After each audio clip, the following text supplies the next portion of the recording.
I was thinking, I think it was there's a Diana that was here one week where she talked about, you know, one of the ways I guess in which the Christian God's will is omnipotent.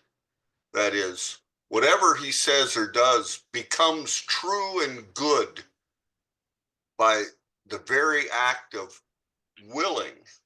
Hmm. And I was thinking about somewhere in some Platonic dialogue or something. There's this discussion about whether that do the gods do what they do because can we judge it because it's good or not? There's some other standard of good that applies to the gods, just like it applies to men, or maybe not just like, but as it applies to men. Right. And that this makes a tremendous difference. And if Stephen was around, he likes Nietzsche, this transvaluation of values. This is one of the things where ancient values got totally flipped.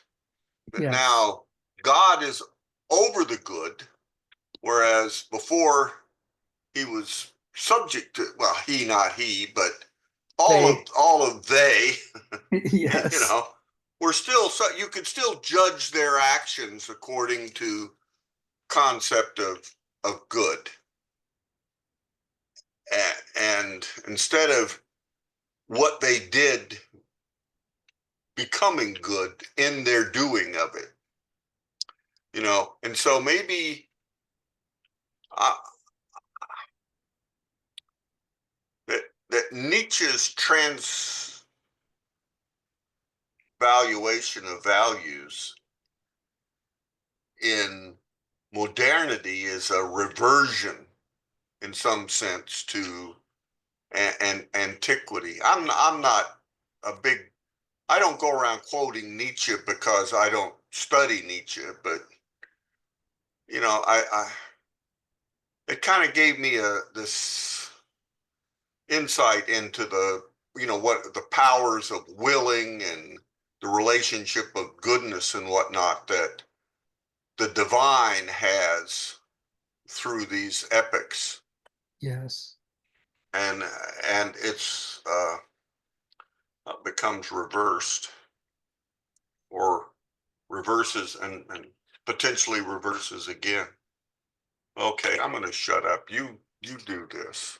Well, you're You off to a you do great you, start. Rick. You do you. You're off to a great start, Donald, because we know Kenneth Smith likes his Nietzsche. I mean, Kenneth doesn't he's not a follower. And, there is no one philosopher that you can say, yeah, Kenneth follows this person. Kenneth, I asked him about it. How did you get into all of these Greek and German philosophers? And he said, well, when he was in high school, he was frustrated with the curriculum, the high school curriculum. He was a smart kid, like a lot of smart kids, who was being bored at school. And so he decided that he wanted to read and try to understand everything that was the hardest stuff. So he just made a list of what's all the stuff that the grown-ups are all scared of. And it's like, well, there's Hegel, there's Kant, there's Nietzsche, there's Hannah Arendt. And he said, here's my list. I'm gonna read all this stuff. I'm gonna read the hard stuff. That's gonna be my challenge to try to not, unbore myself. Well, It's cool. I think I would say about Kenneth is that he tries to find what enlightens him in all these things. He's Yes. not, well, the thing we had earlier about Kant 2 years ago or whenever it was, that's about as critical of another philosopher as I've ever heard him. Yes. Usually, the only reason he brings in something, whether it be Nietzsche or Aristotle he brings in some other people, Oscar Wilde or Hannah Arendt, is because they've written something that allowed him to see something or understand something in a way that he didn't before. Yes. So Yeah. he gathers all this stuff up. He's not looking primarily to act in a kind of an academic fashion to disprove another philosopher Right. or to show that, oh, they had it all wrong or something like that. It's still, I don't think, and I think he's right in that. If I'm right in what he does, because it's what you can pick up that helps you wherever you gather this pocket lint from, or whatever, you know, Yes. you know, it's reading, that this guy's wrong. Well, maybe, but like, it's even for me, I have things like I have philosophers like that. You know, I happen to believe that, say, in many things, Marx is totally misguided. And yet I sit in awe of some of his critiques of capitalism that just, how did you ever see that? You know, it's the same thing with Freud. I'll think, boy, Freud is terrible. And then I'll read some of his case studies and I'll say, how did you dig that out of what this patient was saying to gain this insight into what was going on? Yeah. You know, and Yeah. just just get hit with with whichever hammer does the most good for you, I guess. So anyway, now I'm Yeah. really going to be. No, you're not. You're going to come back and you're going to say wonderful things. Yeah, it's I think you're right on about Kenneth's approach to other philosophers. He's like, it is a rare philosopher who does what Heraclitus does and throws away almost all of his text and only writes down the jewels, right? And the result of that is that Heraclitus is a struggle. I mean, you just have to spend forever unpacking, each of those little aphorisms, even if it's only 3 words or God help us, 2 words, it's a book. There's a book in there. And Kenneth loves that stuff. He says early on, he was really inspired by the Nietzsche quote, where Nietzsche said that he wants to say, in a sentence, what somebody else says in a book, or and then he says, or what they don't say in a book, what they fail to say in a book. He wants to get all that juiciness, that density of meaning, so you can really have nourishing language and thoughts to chew on. And so, but most people don't aspire to write that way. I mean, you got your Heraclitus and your Nietzsche, and then the list sort of tails off pretty sharply. Um, so, Kenneth's approach to all these philosophers is, yeah, you go through all their material, but what you're looking for is what is their best stuff. And in some ways, I think this is like Aristotle saying that if you want to understand a species, you start by looking for its best specimens. You want to see the fastest cheetah. I mean, looking at a cub, is fun and cute and interesting, and you will learn some things about cheetahs, but you aren't going to learn what makes a cheetah tick until you see a full-grown cheetah in the chase. And then you're like, oh my God, what is this that I'm looking at? And I think that's what Kenneth is doing with other philosophers when he sifts through their material looking for like William Blake, as a man is, so he sees. I mean, that's just profound. That has an enormous amount about human epistemology and the way that we project out a reality out of our worldview, and then fail to look at the actual world because we're too busy interpreting it into the reality that we're expecting to see. This is I think what you're talking about, Donald. Kenneth looks for this stuff, and he'll take it from anywhere. He's not he may take down somebody like Kant. He may have a lot of criticisms for Kant, but that doesn't mean if he finds some nugget in Kant that he thinks is just revelatory, he's going to seize it and take it and keep it. He's not going to reject it because Kant said it. So it's part of what makes him such an interesting read. is that he's constantly pointing to other philosophers, writers, artists, you name it. So He'll sell you their books, to raise money on the side. Because right. yeah, because he has 10,000 or more volumes of philosophy text. got his house. Yeah, None yeah. of you on this call who haven't seen it can possibly imagine. It's You know, it's every time I visited him, I ended up with a trunk full of books I didn't even know I needed to read. yes, yes. I always walk away with a box of books, and then it takes me years to read them.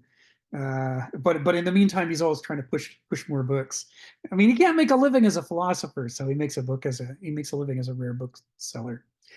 Uh, but anyway, we're working for those of us, I guess we should do the intro now that we're 17 minutes in. This is welcome everybody. This is the Kenneth Smith seminar. We're doing the Millennia and Microcosm arc, which will probably last 6 years. We're 2 years in. And this is all based on a single book by Kenneth Smith called Millennia and Microcosm, which has not been published, but the installments, the chapters were published as installments in a column called End Times in the 1998 to 2000 timeframe in the back of a magazine called the Comics Journal.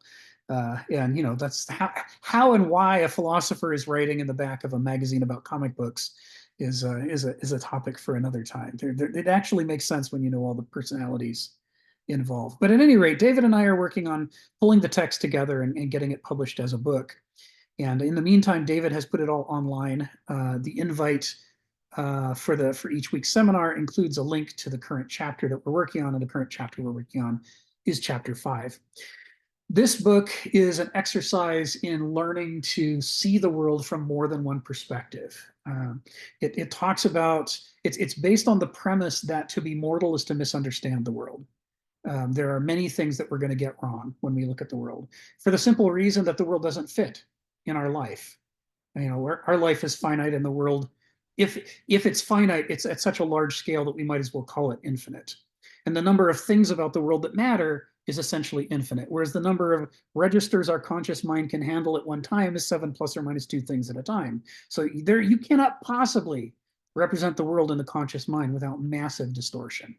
And the only question is, which things are you distorting and which things are you bringing into focus? If you're immortal, dealing with the truth means picking and choosing what are you going to be more accurate about, and what are you going to be less accurate, and everything else, of course, you're going to be less accurate about. So his argument, essentially, implicitly in this book, is that as moderns living within the modern epoch, we subscribe to a modern worldview, whether we're aware of it or not. Like fish in the water, you can't ask them about the water. It's what's always there. They have no basis for contrast. You can't ask modern, what is the basis of the modern worldview? We're in it all the time.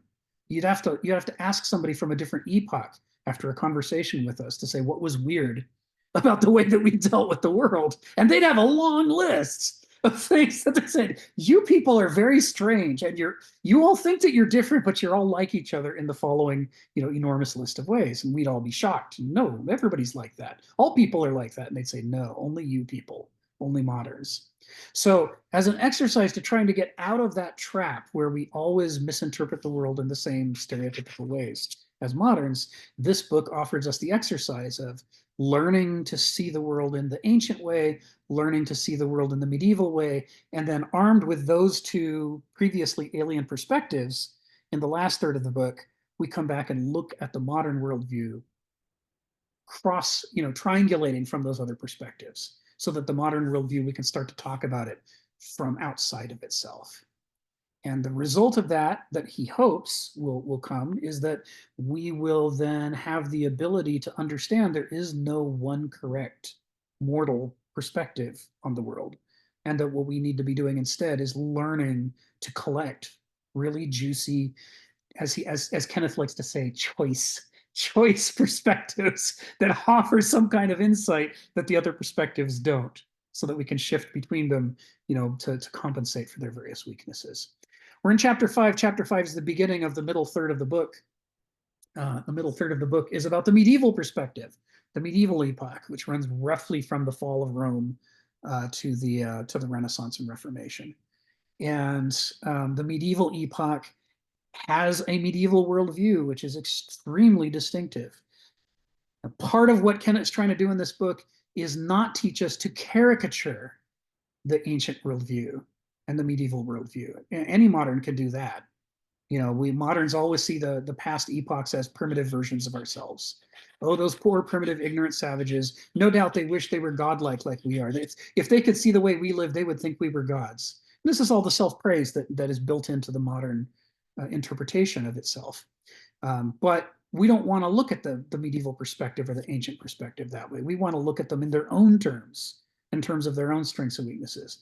And chapter 4, for those of you just joining us, chapter 4 did that in one chapter for the ancient worldview. It's a very dense chapter because Kenneth Smith taught ancient philosophy many, many, many times. He was able to compact it down into a single chapter, which we spent 2 years, 2 years unpacking it, all the different parts of what he's trying to talk about, and what does it mean to us, and what does it mean to the ancients, and so forth.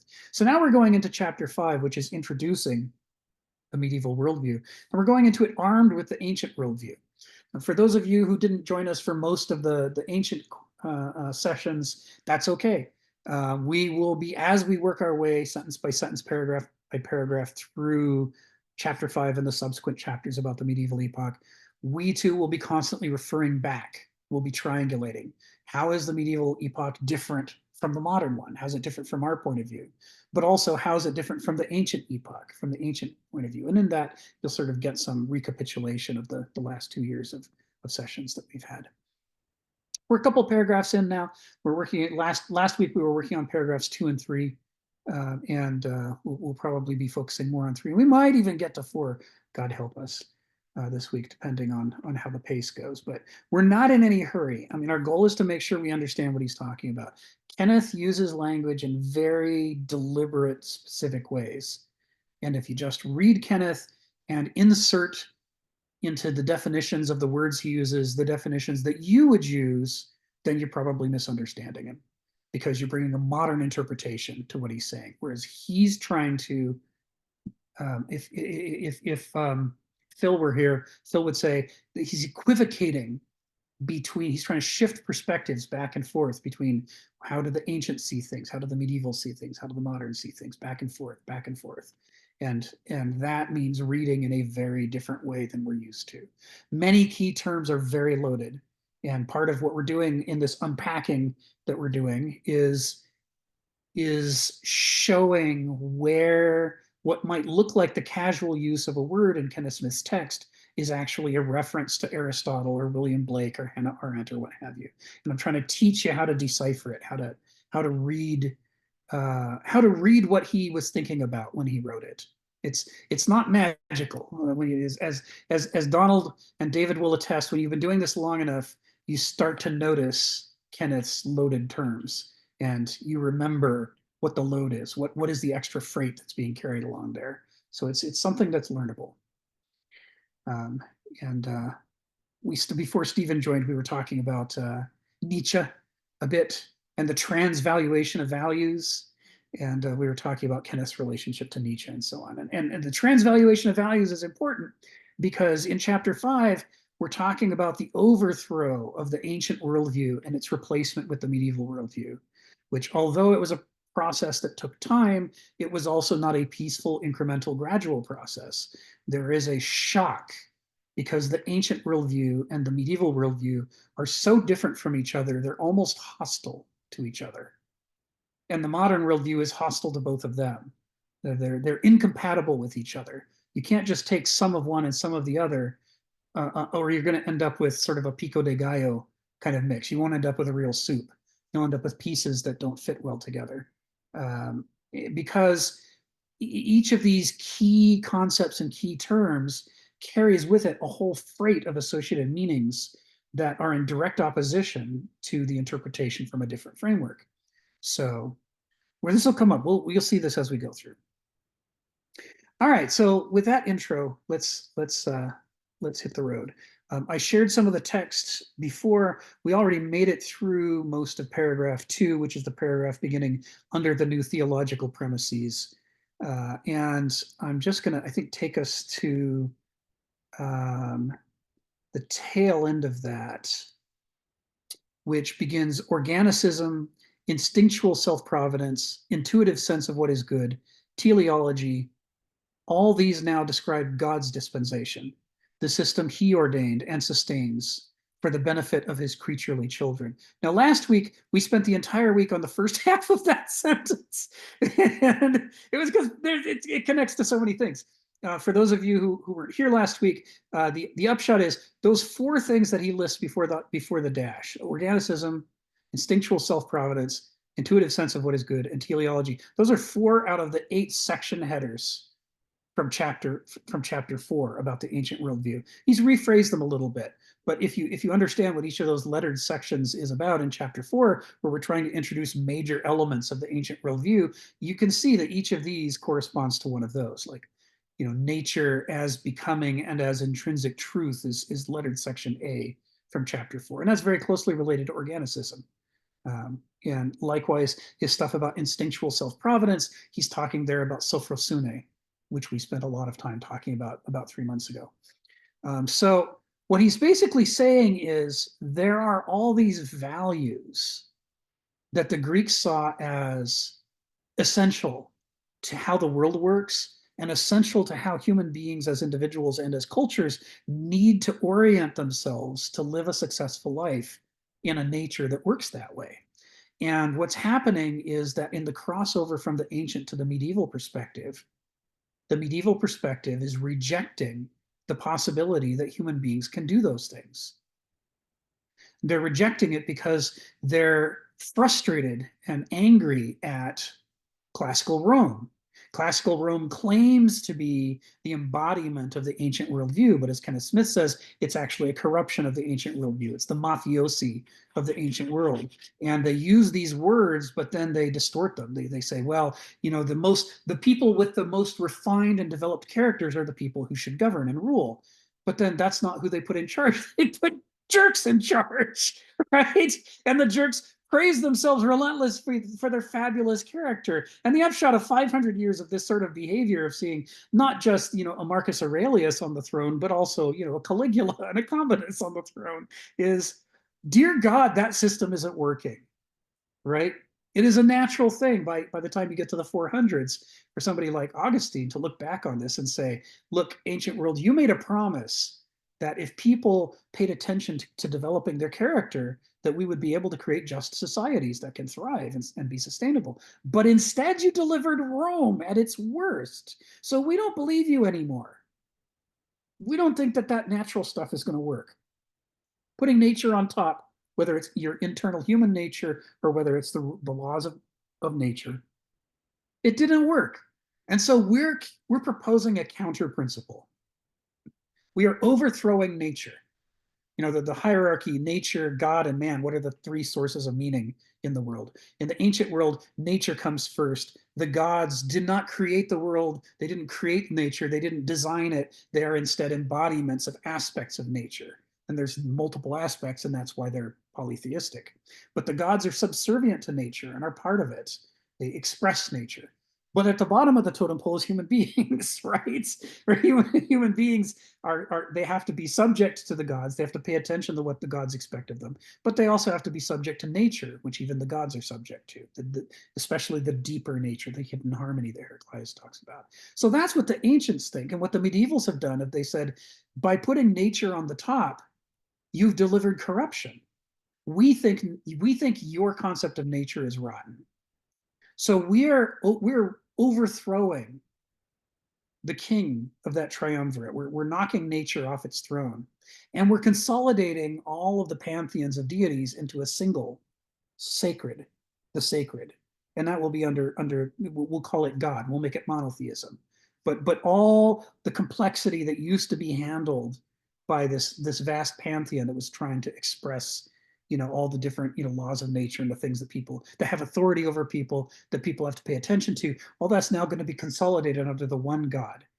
So now it's going to be God, then man, then nature. Nature's at the bottom. It's just a creation of God's. He designed it. He made it. It has no, as we saw last week and the week before, it has no power to constrain God.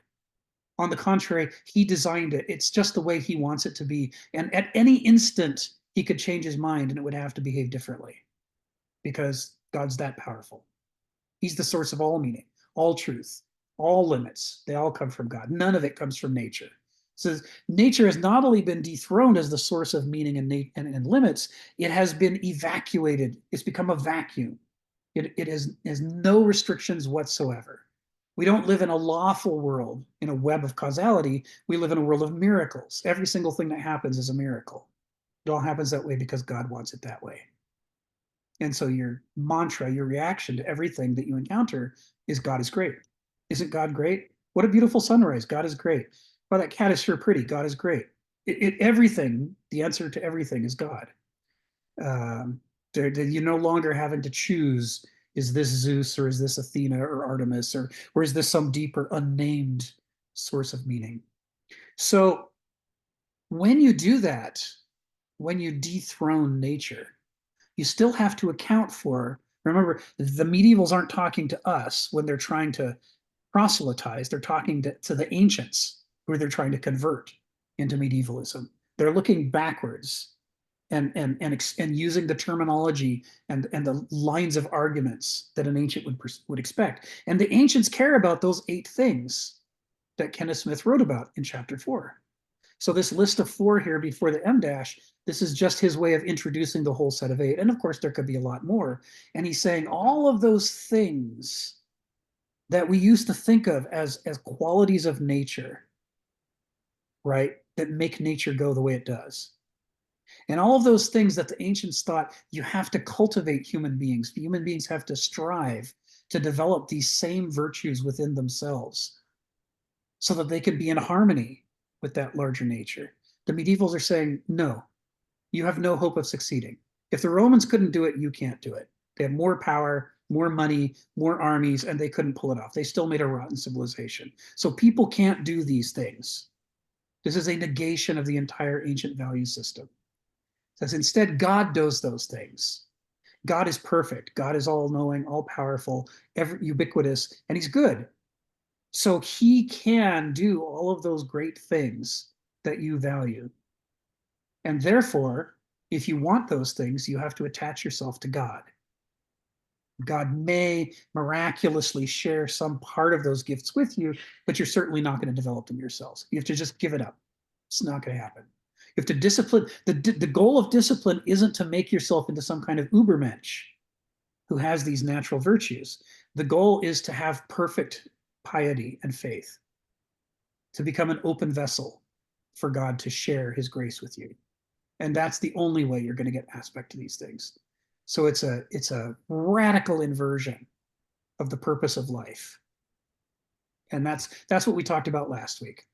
This week we're gonna kick off from there and move on to the rest of the paragraph and into the third paragraph. But I just wanted to recapitulate for the people who weren't here. So Stephen, come off mute. Tell us what's on your mind. Yeah, I'm just going to say one of the problems is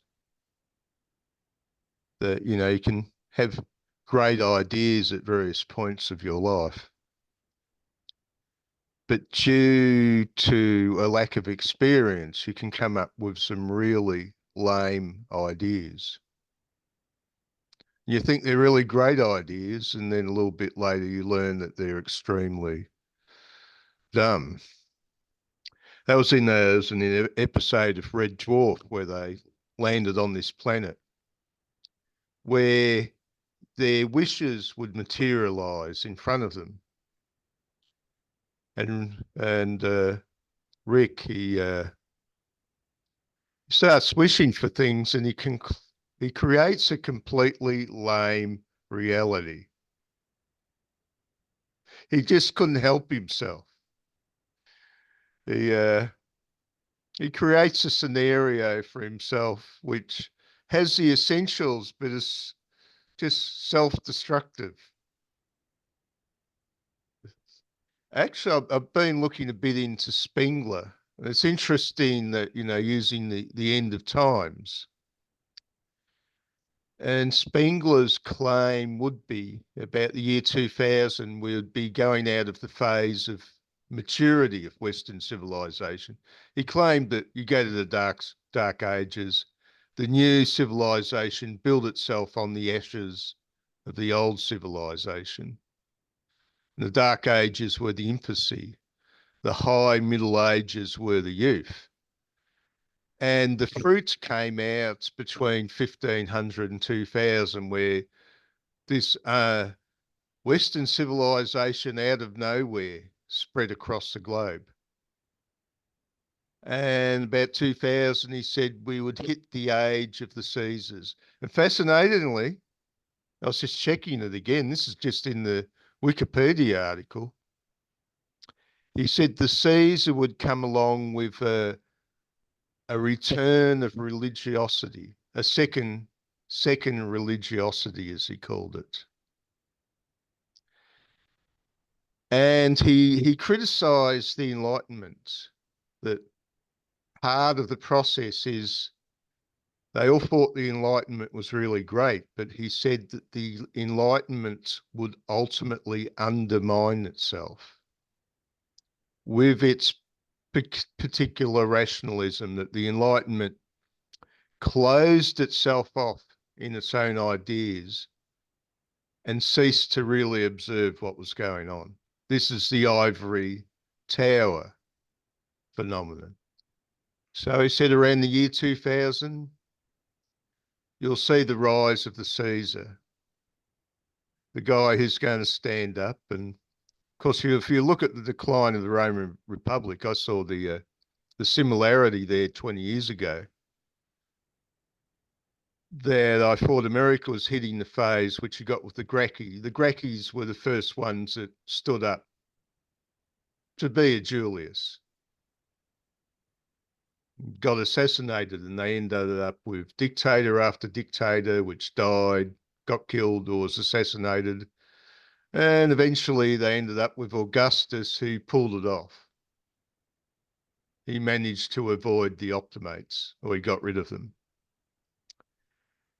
That's 20 years ago, you know, the division between the optimates and the populares. And I thought America was going through a similar thing. So I thought, you know, 2030, 2040, America would be in the midst of a civil war. Because the old way of doing things, the so-called progressive, which was progress at one stage, according to Spengler, would undermine itself. Indeed, the end of last century was a sort of end of times. Thank you. Thank you, Stephen. Yeah, I mean, it's no coincidence we see this sort of thing because, you know, the quote founding fathers of the United States deliberately modeled the US Constitution on Rome. They considered Athenian democracy and they rejected it. And they said, you know, the problem with Athenian democracy is that it didn't last very long. It was just a century or two. Whereas Rome lasted for, you know, half a millennium. I said, well, we want to last for a millennium or so. So let's make ourselves be like Rome. And of course, Kenneth Smith, who was 200 years away from being born, who, you know, was spinning in the womb to be, if you will, going, no, not the Romans. Don't model yourself.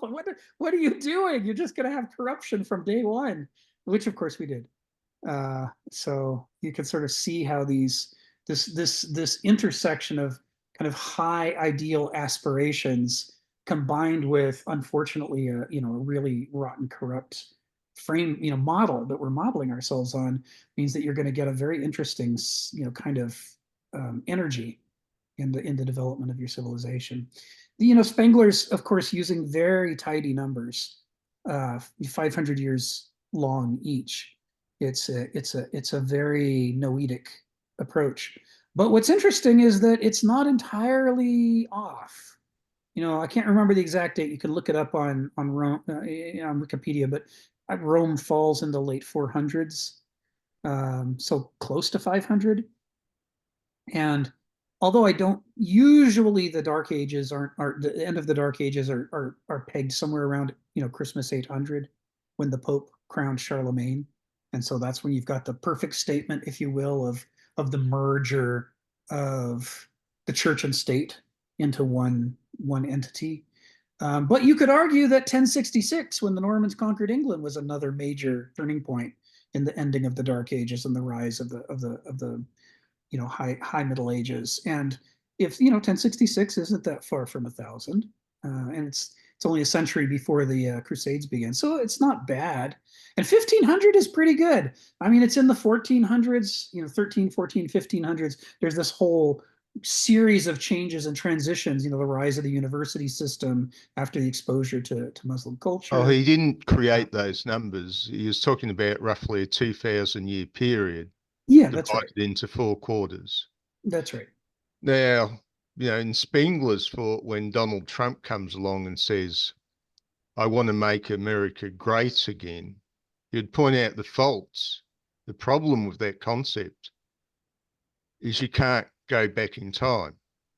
You can't turn the fruit back into a flower. Yeah, that's right. Back into a bud. That's right. It's not going to happen. Donald Trump comes along and it looked wonderful. But the fruit's fallen to the ground as rotting, and he thinks he can levitate it back onto the tree, so it looks wonderful. Yes, yes. But it's an understandable thing because moderns, I mean, we're a couple of years away from getting into the modern section in this book, but moderns, it's the triumph of will. This is the era in which we think our plans and our systems are essentially omnipotent. If we just logic enough and systematize enough, we can be like gods and accomplish anything. So why not just want to turn back the clock? Why not just use the power of science and technology and the law and the market and force the clock to go back? That belief in us that nothing should be taboo or out of reach, that anything should be willable, is archetypically modern. Previous epochs fully understood that moderns have an enormous number of constraints on us. We're living in a world with all kinds of powers that are greater than we are, and we have to learn how to accommodate ourselves to that. And the idea of turning back the clock, was a pipe dream to previous epochs. But ours is the first epoch where people, when they say that sort of thing, it's not just rhetoric; they're serious. They think that why not? We put a man on the moon. Let's go back to the 1950s or 1930s or whatever the glory days are chosen to be. Why not? Who's going to stop us? We have nuclear bombs. You can't make us stop. But there is this willfulness. And it's not just, moderns. In my own life, I deal with a lot of willfulness. This is a little small funny story. 2 years ago, we got a pair of kittens, and they are torties. They're tortoiseshell. They've got the fur that's half black and half orange. It's sort of a mix of patterns. Not a calico. They don't have big white patches, but sort of a blending. And the thing that cat owners learned that some coat breeds are associated with certain personalities. I mean, some kind of genetics. We don't know why. Like, orange tabbies have a tendency to be, sweeties, but not that smart. Torties are very willful. Torties have opinions. They're not a cat that you could just pick up and carry around wherever you want to go. They typically have their own ideas about how the day's going to go. And if you please them, they will love you forever. But if you thwart them, they're your worst enemy because they're so willful. And you see this difference, when you're interacting with cats that are very laid back versus cats that are like, I have a plan for the day and I really need it to go the way I want it to go. And it really illustrates this faculty of the mind. And modernity is an epoch in which, in principle, the will, the ego, the intellect has been turned up to 11. And the theory is we can make anything happen if we just want it enough and we make it happen. And the reason that we feel entitled to do that is just like the medieval epoch overthrew nature and left God on top. Effectively, the modern epoch overthrows God and puts man on top and says, human parliaments and assemblies will make decisions about how we live. We will no longer be subject to religious authorities telling us how the government is to be run. And likewise, we will continue the medieval practice of not being subject to nature. We don't care what your nature is. We're going to treat you as a tabula rasa and say we can make you into anything. You have no innate character of your own. We're going to mold you. We're going to mold societies, and we're going to mold nature. If we want to pave things over, we'll pave them over. If we want to dump fracking waste into aquifers, then we'll do it, and nobody can stop us, because nature's not sacred and the gods are not sacred. Only our will and our power are sacred. And so this is the modernist interpretation. So, yeah, I mean, what President-elect Trump is saying is very much in keeping with the modern epoch. Whether we like it or not, it's not in any way atypical of the center, and you can see it in countless examples. Joe, come off mute and tell us what's on your mind. Yeah, I mean, I think it is, kind of, I'm glad you actually revisited, this part of the text, because I do think it's critical. And I think that understanding that outsourcing our autonomy to an all-knowing being is key to understanding, the medieval and modern, mindset. And I think that so far as, when you were saying even earlier, it's at the core of this, I think, is people want certainty. And, that there's this desire to have everything answered. So the point that you made about, the David Foster Wallace example with, two fish in water, what's water, right? So that you're not necessarily challenging your underlying premise of the world. And when you're mentioning about having multiple perspectives in order to kind of understand the world, well, then you essentially are saying to yourself, well, I don't necessarily want those multiple perspectives. I want certainty. I don't want to challenge my underlying assumptions. So why would I want to care? Why do I care about water at all? So, and that is that's something where we're prone to want security and certainty, and the world just doesn't necessarily work like that. We're not prone to wanting to feel uncomfortable.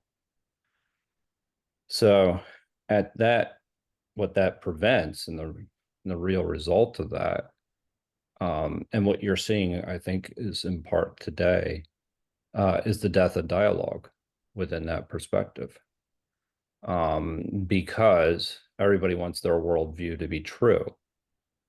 And so why have a conversation with somebody that opposes you? Especially if you can impose your perspective on them.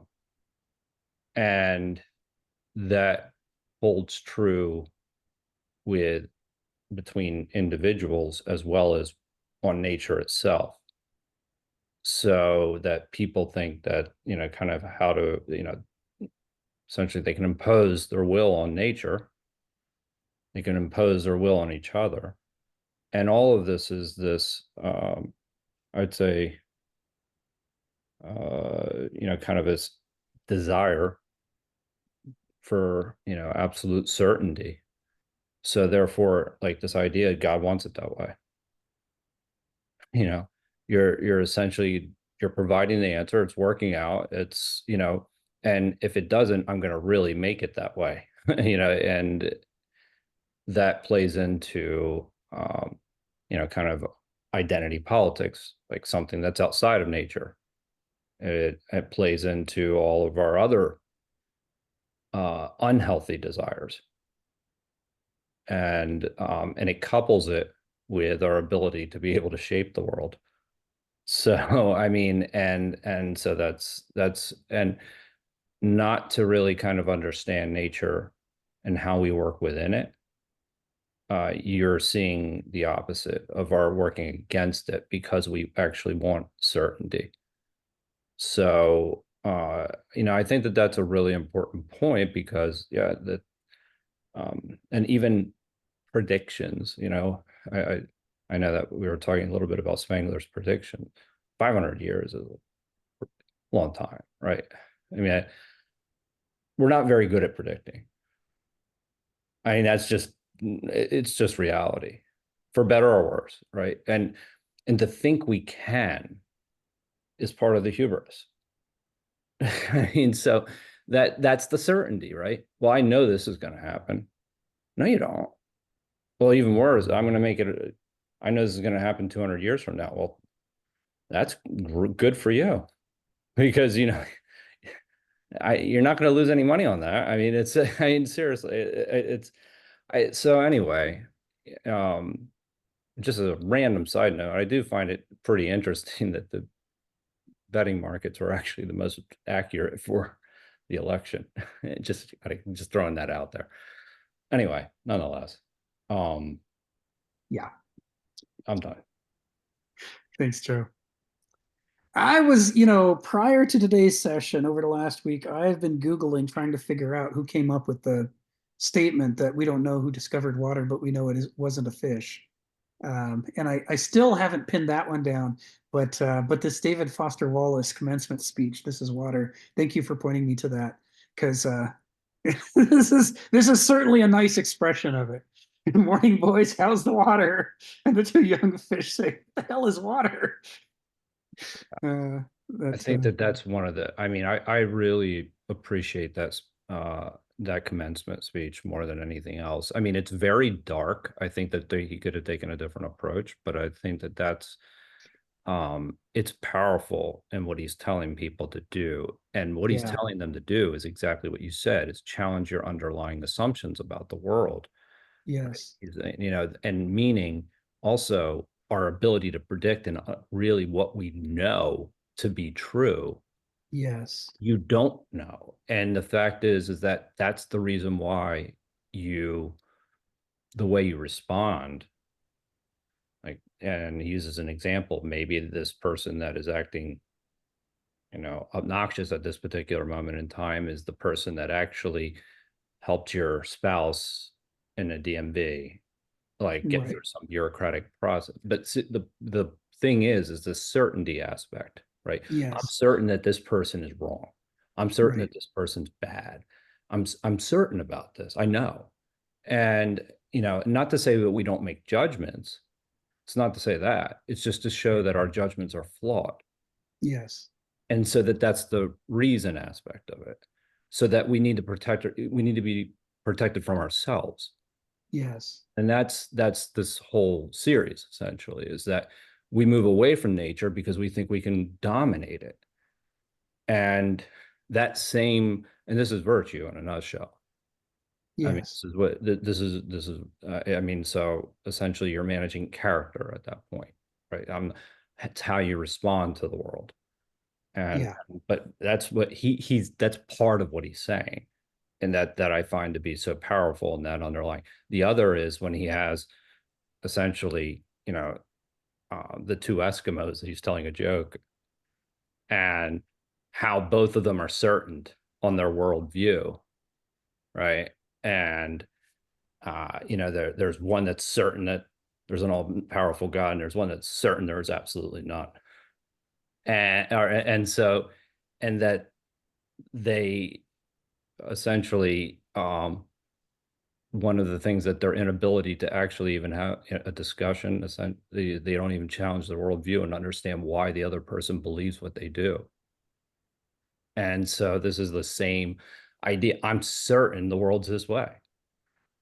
And so it comes back to, that whole idea that need to be secure, and it feeds into tribalism as well. So it really is that. I mean, I think that that's an excellent example of how, our ability to predict, shape the world, and understand the world Mhm. works against us. That's right. I mean, it actually works against us. So, anyway. Thanks, Joe. Yeah, you can see the inversion of values, or this transvaluation of values is going to be a theme that runs all the way through today. Even though Donald said it. He was talking about how Stephen might have said it way before Stephen joined. When Phil or Stephen or anybody else isn't here for even a little bit of time, we all immediately want to become, mediums and pass through the things that Stephen would have said or Phil would have said or what have you. So, but transvaluation of values is really, that's the theme here about what Joe's talking about is, can we recognize how radically alien the value system is in a different worldview, and get to the point where we can see that it's not that they did it wrong and we did it right.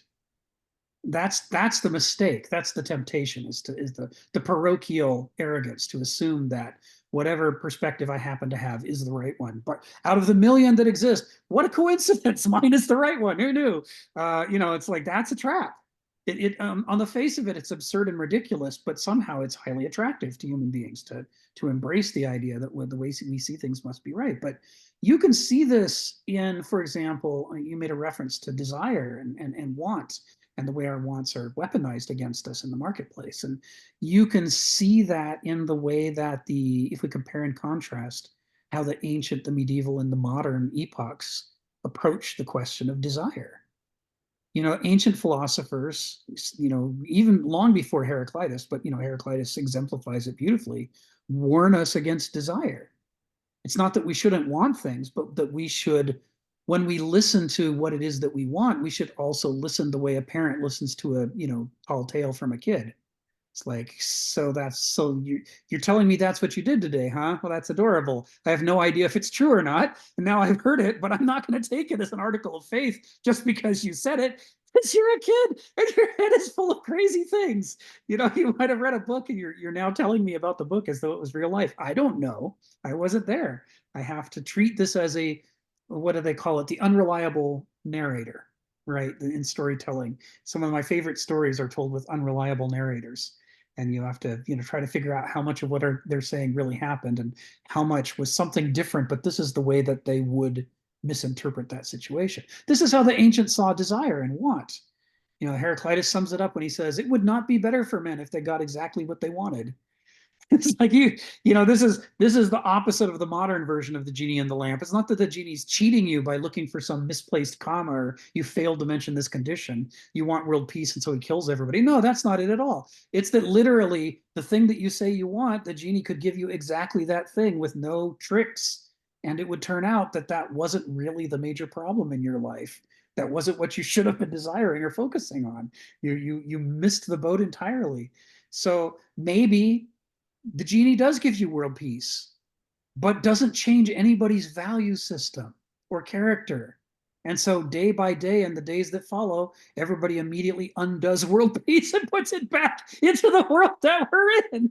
And you're like, how much of the things that happen in the world are just happen to be there, and how much of them are things we're creating out of our character and our relationships with each other and our defective systems, of economy and politics and everything else. If you don't change those things and you give people a peaceful world, they will just recreate the world that's not at peace. And so desire and want were seen skeptically. Now, obviously, we feel them, we want them, but they were treated skeptically in the ancient worldview. In the medieval worldview, desires are treated as sins. They will take you will be tortured for eternity if you act on your desires. Your desires are something you have to fight, and you have to fight to suppress them. And they represent the irrational side of you. And the rational, and I'm talking Western medieval Catholicism here, I'm not talking Eastern Orthodox.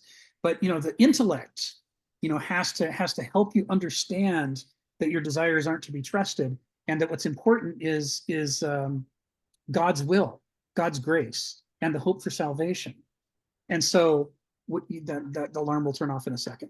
So what you need to be thinking about is you need to cultivate in yourself a desire to do God's will, to learn God's will, and to do God's will, and to suppress all your other desires, because they'll drag you to hell. And that was the nature of want and desire. And you can see that is a very different structure from the ancient worldview. The ancient worldview says you have to be skeptical about the things you desire, but some of them reflect actual natural needs. You have to sift.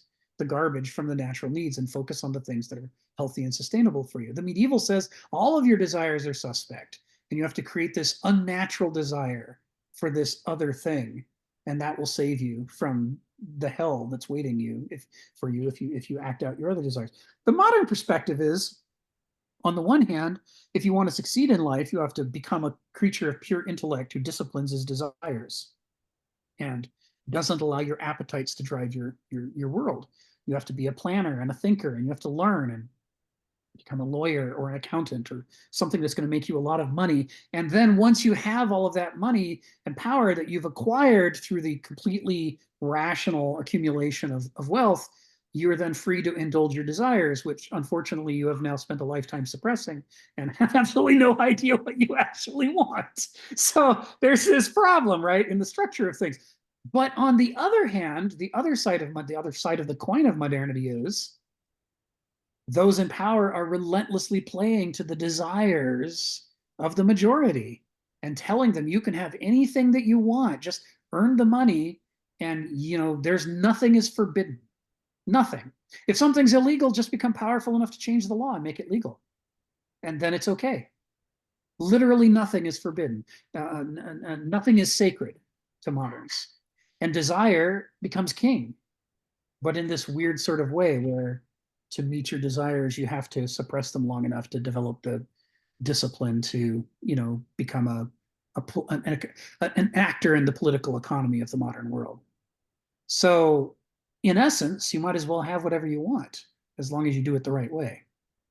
And so, this has a faith in desire that is the antithesis of the medieval relationship to desire. It's also the antithesis to the ancient relationship to desire. The three, they're not on a single line as opposites, they're in a triangle as opposites. Each one is at the far reaches from the other and rejects the other interpretations. So these are incompatible with each other. You can't simultaneously interpret human desire all three ways at the same time. Typically we don't, we just embrace the modern.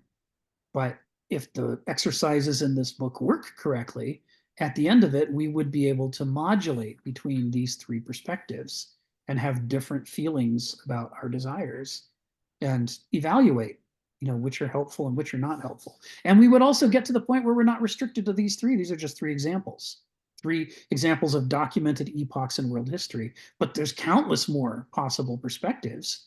And, we could maybe learn more about them, and somewhere working with a complete toolkit, we might have some kind of healthy relationship to human desire, God knows. Ari, come off of mute and tell us what's on your mind. Hello, everyone. So good to see you all. Yep, as usual, this is very, very beautiful and lovely to be here. I want to thank everyone for participating, and Rick and David for hosting. That being said, there's been starting with Donald right away, some very good ideas about the transvaluation of values, and then Joe, really nice with this, what I call an addiction to certainty, is what I would phrase the neuroscientist point of view. Is we see all the neurotransmodulators, the fancy words for the chemicals of like dopamine and serotonin and adrenaline, acetylcholine, the big four, how they modulate everything towards trying to make better predictions in a certain way. This is looking at how the brain works. And to some degree, I'm going to try and go do something I've never really done very well here, which I think I'm inspired by Sharon, which is I'm going to try and go to the text actually and try to drive the text forward rather than actually just spout off too many things. So I'll say I'm going to quell my sinful desire to just spin off and ramble about whatever I want and subdue my desire. But no, really, I'd use the ancient, to some degree, in between modern version is filter, self-examination, my desires, and bring back to the text. And something that I think is going to be where I'm seeing the relationship between when humans, their psychology breaks, like when a person has a psychological breakdown, and when a society has a breakdown, it's because the people broke down. And the relationship is something about, in fact, certainty is, like in math, certainty is a limit that is a wonderful thing to approach. And from a calculus point of view, this is unattainable. It's like infinite. But to make the function as close as possible to certainty seems, and this is going to say seems, like the ideal endeavor. And I think this is to some degree what the human trap is, as opposed to, I believe we said this, Kenneth Smith. I'm not going to be able to quote where he said this about the ancients, about what mythology is really doing. And I would say the same thing about my own personal religion. This is, again, I'm going to go off the cuff. This is my opinion. I think it's almost to some degree heresy, so you might like it all the more because it sounds like heresy, is that religion is not about what we'd call truth, or truth is not what we think truth is. Truth is not about certainty. In mythology, truth is about unifying a group of people to be able to be really like, I'm going to come the wrong word here, but it's like productive or useful at keeping society really well working, almost like the way Plato might describe what justice is. It's just when you have a good society that's for the good and people are enjoying themselves and doing well and functioning well. So is it working almost a certain sense? And not just in the short term, but really in a long term, almost like, so for a certain sort of way, is it this mythology bringing about sophor sune in its people? Right? If that's what's happening, then you would say, oh, then that's true. That's good because it works. So true is more about what works. And I think what was happening was, to some degree, you see humans in this era rejecting, we said this, rejecting the ancient mindset because it was too chaotic. And it was almost like, I think I said this before, the analogy, like we're all in a ship together and the ship is sinking. Well, we try to plug all the holes. So, you know what, rather we're all panicking and that's making it worse. It's more like, no, we're just going to throw some people off because those are the bad guys, even though we have no evidence that those are the bad guys. Now we're all certain that the ship can keep moving. And to some degree, this is what the belief in this very, very simple God does for us, is it gives us certainty by the removal of complexity. And also to some degree, I liked what, I think it was Joe, but maybe it was Rick, was talking about something that is really important about an absolute God, is it means you get to outsource your individuality. I think this was Joe. And outsourcing is the key here, because when you outsource it, it's a type of certainty that you allow for. Like, oh, I don't have to deal with it anymore. Now that's just certain.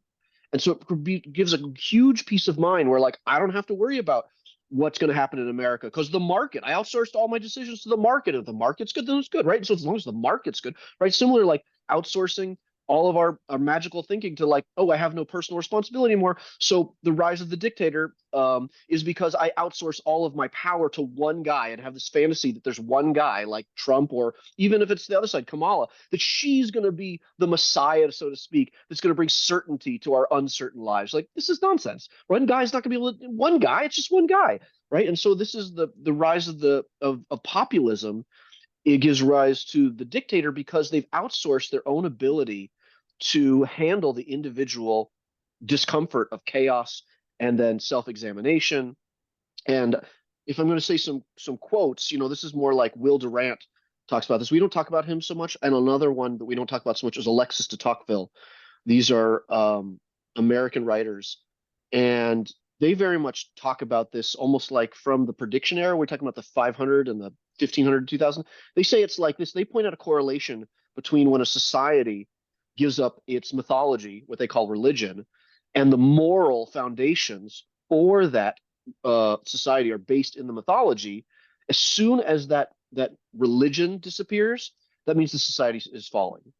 And they point out that basically for the ancients and for the medievals, that when their religious beliefs were no longer able to provide the certainty that the people need, they abandoned them for, in the case of something new like rationalism or computer programming, computer power, or the market or the state. They start outsourcing things, and they stop being able to have, outsourcing and think in general to some degree is what we'd call the opposite of sophor sune. It's like I'm giving up any desire to even look at a compass. And so to go to this, the God is all certain, brings up my question for the text. If I'm supposing the premise that, which is probably not entirely true, but it's a nice premise, that the primary reason for adopting the medieval view over the ancient view is this addiction to certainty and having so much chaos in their own lives that they need a new system to provide them for unity of mythology. Then how do you account for what we call, I believe the language is theodicy, this theodicy is defined as how an all-purpose, like powerful God would allow for the suffering and evil to exist. I think my favorite examples of this that happens sadly so many times is during earthquakes, or not even during earthquakes, that people will be in their church or their mosque or even in their synagogue, and then the roof will collapse and kill everybody that's in there, right? And it's like, well, if you're praying to God and God's got your back and he's all good, right? And he loves you because you love him and you've given it up to Jesus, or your whatever you want to call your submission of outsourcing. How does the medieval era account for this chaos? I mean, my hypothesis is probably really simple and probably really true. Is it's a lot of denial. It's a lot of gymnastics. So mental gymnastics to sort of get away from any sort of truth. I think we said this earlier that we don't have access to truth. We have 7 things we can keep in our mind, I think, plus or minus a few, and that basically attention is a zero-sum game. So as long as we keep our attention on certain things, then other things are very easy. Bye bye, Donald. Lovely to see you. I really appreciate your early contributions, even though you poo-pooed yourself a lot. That we in this medieval period, I don't really know, or I don't find any of the things I've ever read any sort of convincing argument, not to convince me, but to convince their own people. Like, how does God allow for his own cathedrals to, when the roofs break, to kill everybody inside? You'd think that's a pretty immature prank God that's just really mean. Like, ha, I got those guys, right? How do you spin it another way? And there has to be something, and maybe there doesn't have to. Maybe this denial is actually what eventually killed the God, all powerful God, to some degree. Like, you say that, how can God, who's all powerful, also allow for all these popes to have wives and have all these inappropriate, I forget the word, basically these children they shouldn't be having, and be so invested in wealth and money, when Jesus says you're supposed to be the opposite. You're supposed to not be able to get to heaven. The more like the needle in the camel, right? So that cognitive dissonance gets to a breaking point.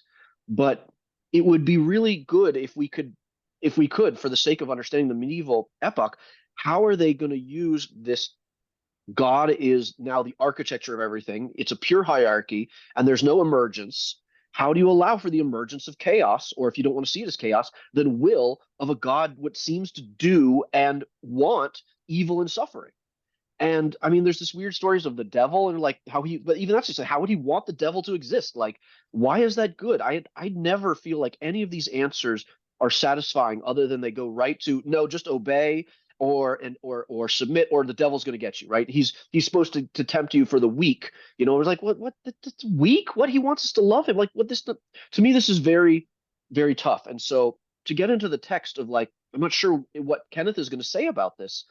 I mean, it could just be willful denial and cognitive dissonance, but I feel like that's too simple. If we're really going to do the thing that we're asking to do, is have self-examination, but free will shouldn't be, there's nothing to do with free will and the collapse of a church's roof. Like, that has nothing to do with free will, right? So there's just like almost like a lightning bolt striking you. That's there's nothing to do with free will there, right? That's God purely in control of certain natural things, if he is, and he must be, right? So these are things outside of human control that are happening to what you'd seem like good people, right? So this seems like a real big problem that I feel like this medieval era needs to address. And if they're just going to beat it out of people so they don't think about it, they're just forcing them to submit. Maybe that's the answer, but I don't feel like there is a satisfying answer, like how they address this.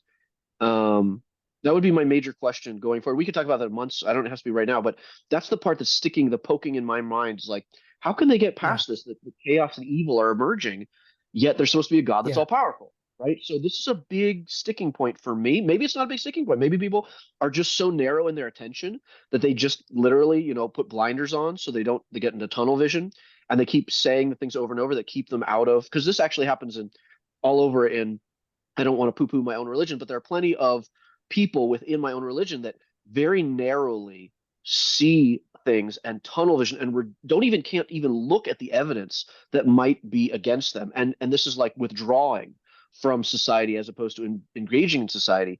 And society is all about people engaging with each other, where they have the structure to have a certain amount of certainty, like Joe was talking about, but also a certain amount of freedom. And this is the novelty that I think we have in our modern era, that freedom is amazing. But I think anybody who's wise recognizes there's got to be a balance between a certain amount of certainty and a certain amount of freedom, a certain amount of order and a certain amount of freedom. And this is a very tough line to toe. And it almost seems like in this point, place that you can't have that conversation at all without a conversation about theodicy, of how a good God could actually Yeah. design and give so much power to evil in hurting good people. I know from another mythology, it's like, oh, it's just they get the short-term gain, but they don't get heaven. Maybe that's the answer. Maybe that's the answer. But even still, the suffering that happens here is to get people to heaven. That's, I don't know. Maybe that's the answer. Maybe that is. I would like to hear not just from Rick, but if other people have thoughts on how this is answered in the medieval era, and not just answered in like a kid way, to a real thinking adult, if there is such a thing. I believe there were. Right. So how is someone who really has a real mind, is not just an adult with a child's mind that's been brainwashed so much that they reject reality, unless that is the version, right? They're just but I would like to see that. Could someone give us an answer that's something other than just rejecting reality, even though we don't have access to reality? I get that. All right, I think that was a nice long soliloquy. Thanks for everybody to listen. Thank you, Ari. No, the theodicy is one of the sticking points for sure. But I'm not going to try to answer it today. It's going to be a recurring theme. I mean, you've basically laid out one of the recurring themes of the next 2 years, as we go through these chapters on the medieval period. This is going to come up over and over and over. But there's a couple of ways to frame this, just things to watch for in the months ahead. One of them is partially it comes down to faith. It comes down to faith. I wrote that the medieval greatest value above was salvation, and in some ways that is what the game is about. For 1,000 years, the focus is saving souls, but it's also slightly off the mark. Faith might be closer to the mark. That the point is from the medieval theologian's perspective, thinking as a revolutionary who's overthrowing the ancient world and setting up an alternative that they believe to be better. What they're trying to do is solve a problem that already existed before they were allowed to be in charge. And the problem that existed was, man, Rome was just a terrible place. I mean, Tacitus himself said, they make a desolation, call it peace. So much for the Pax Romana. It's like, yeah, of course it's peaceful. You killed everybody. It's like just spreading across the world, slaughtering people and taking over, and then building all the roads and aqueducts you need in order to consolidate your control, and then taxing the crap out of the people who are there. This was Rome, and it was a misery for enormous numbers of people. And so the focus of the medievals is less on the theology and more on the practical application. And the practical application is, can we make a better world in which people behave better if the fundamental principle of organization is not whoever's in charge gets to say what happens? What if instead whoever's in charge, their duty is to think about what God wants us to do and to do the best job they can of translating and explaining what God wants us to do? And that means that the person in charge has to set aside what they themselves might have wanted to do. And so in this, it's about trying to leash the desires of the ruler and put them to the purpose of something greater than themselves. When you look at it from that angle, issues like, why is there evil? Although they remain present and in the end had a lot to do with the downfall of medieval epoch, they move out of the spotlight, and the spotlight focuses on these immediate, practical things like, could we stop, killing and murdering each other? Well, that would be nice. I mean, problem of evil aside, could we just, as human beings, could we motivate other human beings to behave in a better fashion than they have been? And that ends up being a lot of where the focus is. Throughout this epoch, in the beginning, Christianity has its moment of triumph when it's declared the state religion of Rome, and then it's shattered when Rome falls, and they're back to being the underdog, which they had already been once. And so the story, the medieval Christian story, has this strong tone of, we're back against the ropes. It's we're it's the bottom of the ninth and we're behind. And can we somehow spread a new, better strategy that's going to get us to all behave in a more coherent, kind fashion? So what happens when you have that kind of focus is a couple of things. First of all, the focus shifts from God the Father to God the Son, right? We don't, for purposes of trying to get people to not slaughter each other, we spend less time talking about, God saying, go forth and slaughter those people and take their land. And we spend more time focusing on Jesus said, love your neighbor as yourself, right? So there's this focus on which part of the theology gets spotlighted or highlighted. That's the first thing. The second thing is, the mainstream dogma, I guess the mainline dogma of the medieval authorities when it came to the religion is not as sophisticated as the theology of a lot of the people who became part of medieval society and who influenced it, but who were not its prime movers and shakers. So you're less likely to hear sophisticated theodicy coming out of a pope in the year 1000 than you are to find it in some writing of Aquinas or Aristotle or Hildegard von Bingen or some of these other people. Theodosius, we'll talk about Theodosius in the months ahead. But there are a number of people who have far more sophisticated takes on God and God's relationship to creation and humanity than the dominant one. And in those takes, there is frequently, like you yourself said, Ari, in the last couple of weeks, there's frequently some kind of compromising on the mainstream line about God sees all, knows all, is all good, etc. Frequently, they'll say things more along the lines of, when God gave us free will, and this is where Stephen's thing kind of comes into play. When God gave us free will, he backed off. He gave us room to make choices of our own, and that the real drama isn't about, does a roof fall on the heads of the believers? Because after all, if it does, they all go to heaven. Congratulations, they win.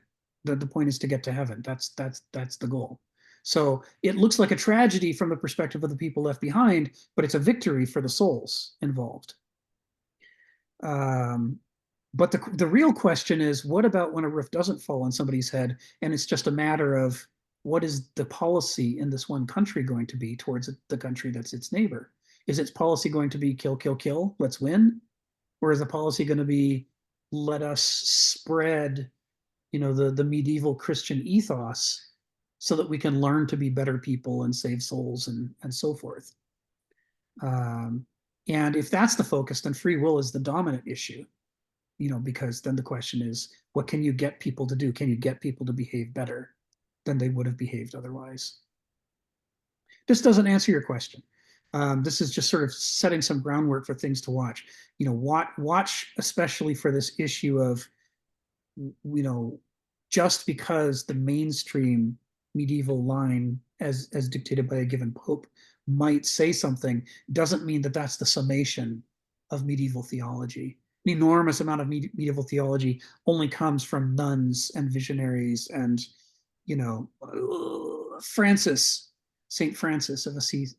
What do we see in him? We see in him saying, maybe we shouldn't collect piles of gold and enormous amounts of military power. Maybe we should try to emulate Jesus's example and behave like good people. Maybe we should be kind to each other. Maybe we should be kind to the animals.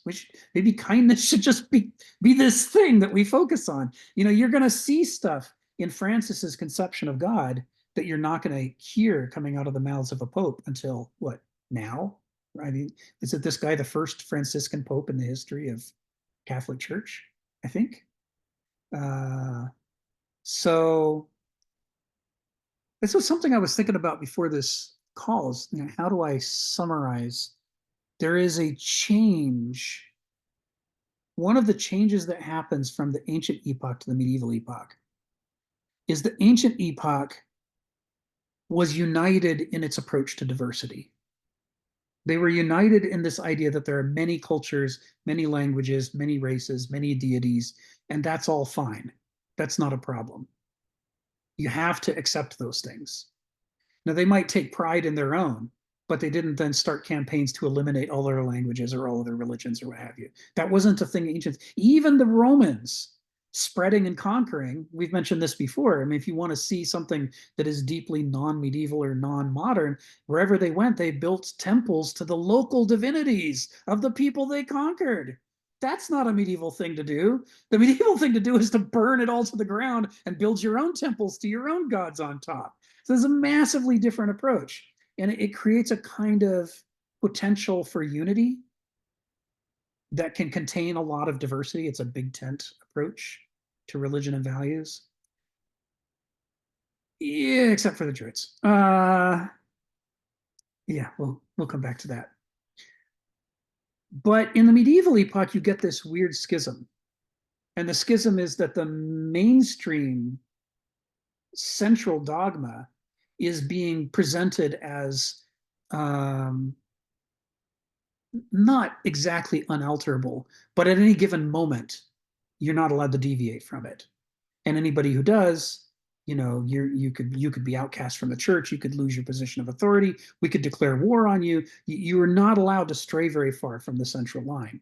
So on the one hand, there is the rise of this new will to genocide, which didn't exist like this before in the ancient epoch. This notion that the world won't know peace until we exterminate all other religions. And the way that we exterminate them is not necessarily with the sword. We could convert them, and that would be acceptable. As long as we decrement the presence of other religions and increment ours, then we're willing to give or take whether we do it with the sword or the cross. It's one way or the other. It's got to happen. So on the one hand, you've got this as the spine of the story, right? I heard it once summarized as, our highest calling is conversion. I saw a guy post that on the internet just in the last 10 or 20 years, talking about the goal of his version of Catholicism. It's genocide. But that doesn't actually work. Right? When you try to do that, everybody rises in opposition against you because you're against everybody. So now it's one against many, and it doesn't fly. And so what the medieval church did instead, around that hard core of intolerance, it spun up these monastic orders. And the monastic orders often had different takes on how to live a holy or sacred life. And that often involved, different writings and different interpretations of God within certain limits and so forth. And so you get this enormous flowering of diversity that's growing off this tough genocidal trunk. It is the weirdest thing in the world. The true nature of the medieval epoch is this weird genocidal trunk that's growing these, this enormous variety of interpretations and subcultures and lifestyles. And when some of those subcultures are highly successful, they end up altering what the central dogma is. I mean, Augustine had a huge effect on the early church. But for a long time, the church was very antagonistic to studying nature as a source of meaning. They saw that as a throwback to the ancient value system.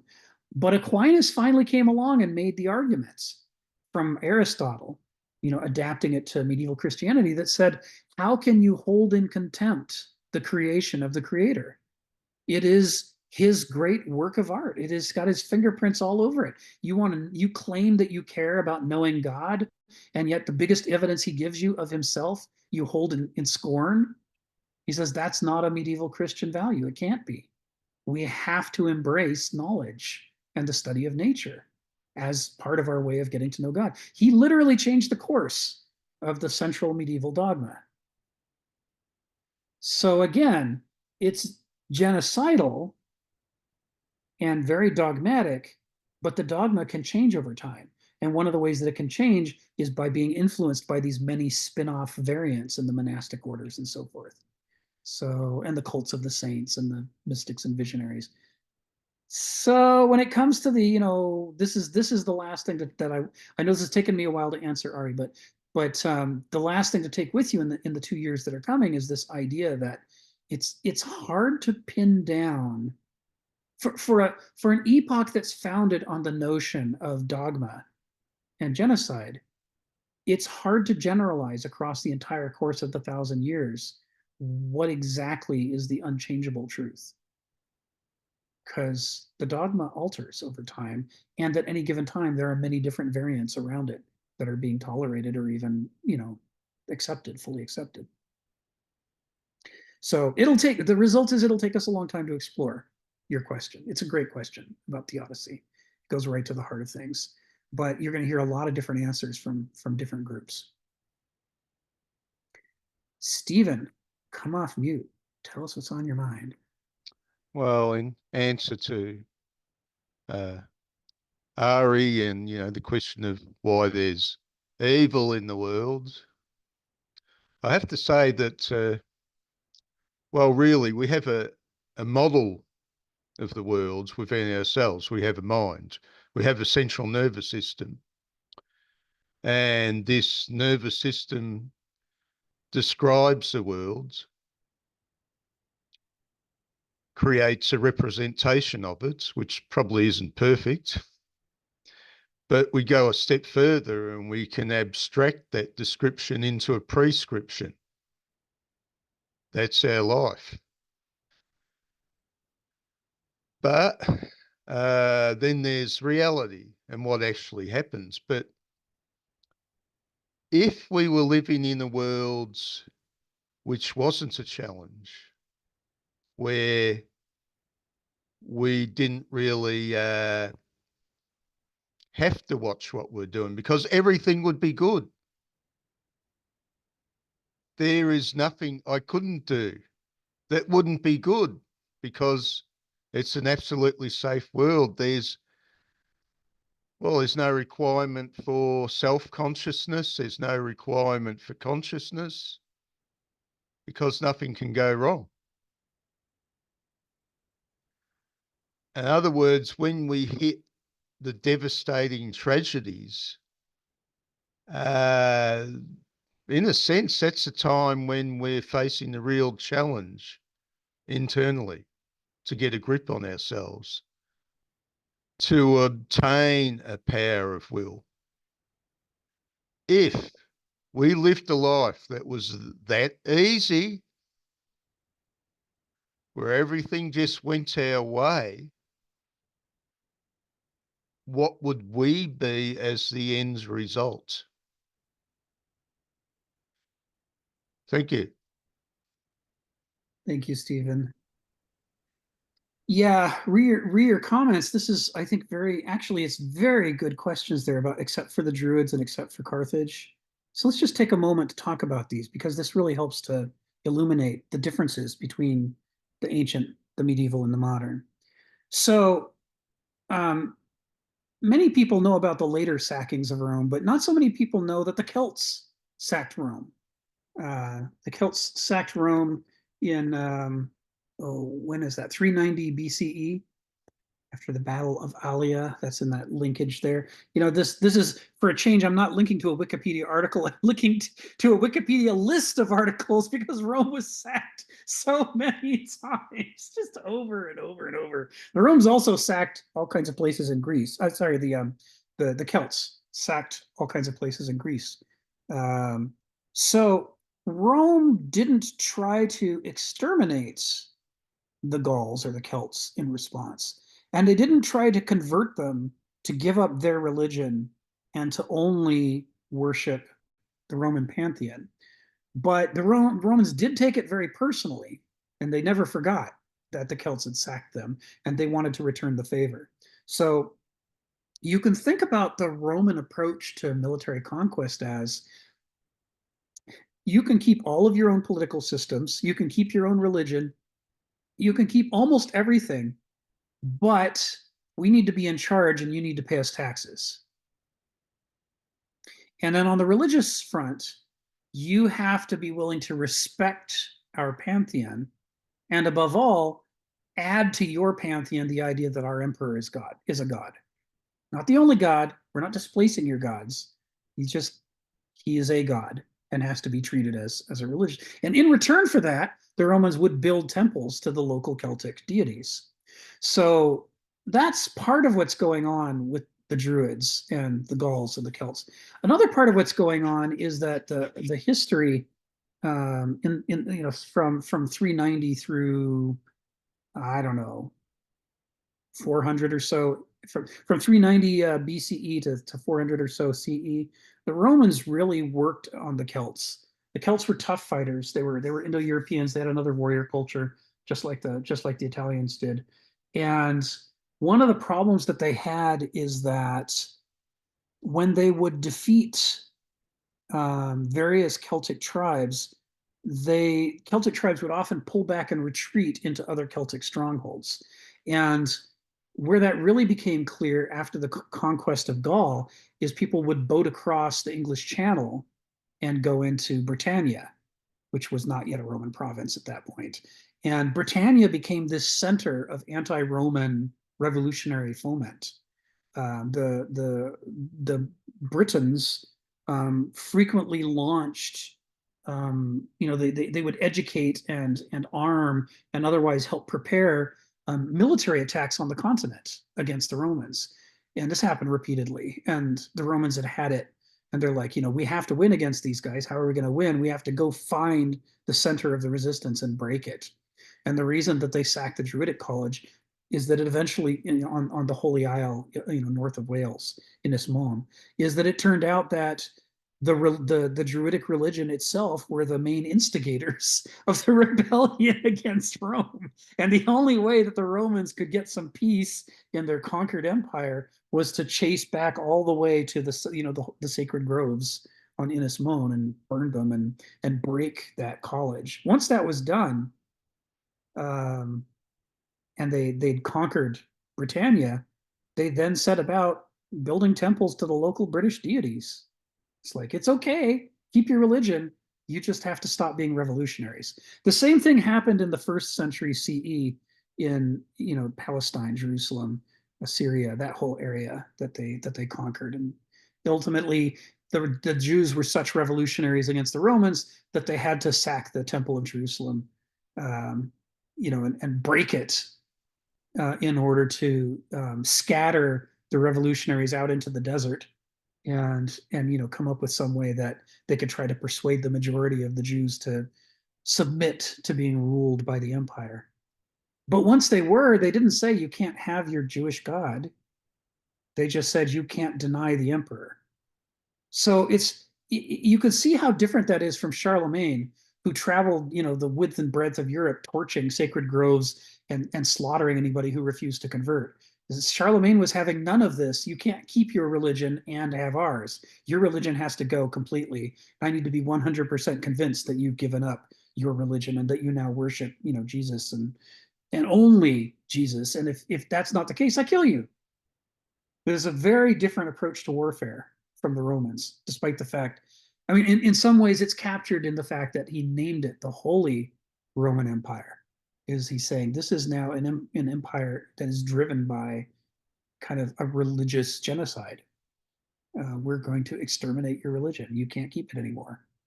It's a new kind of thing under the sun. And in the modern world,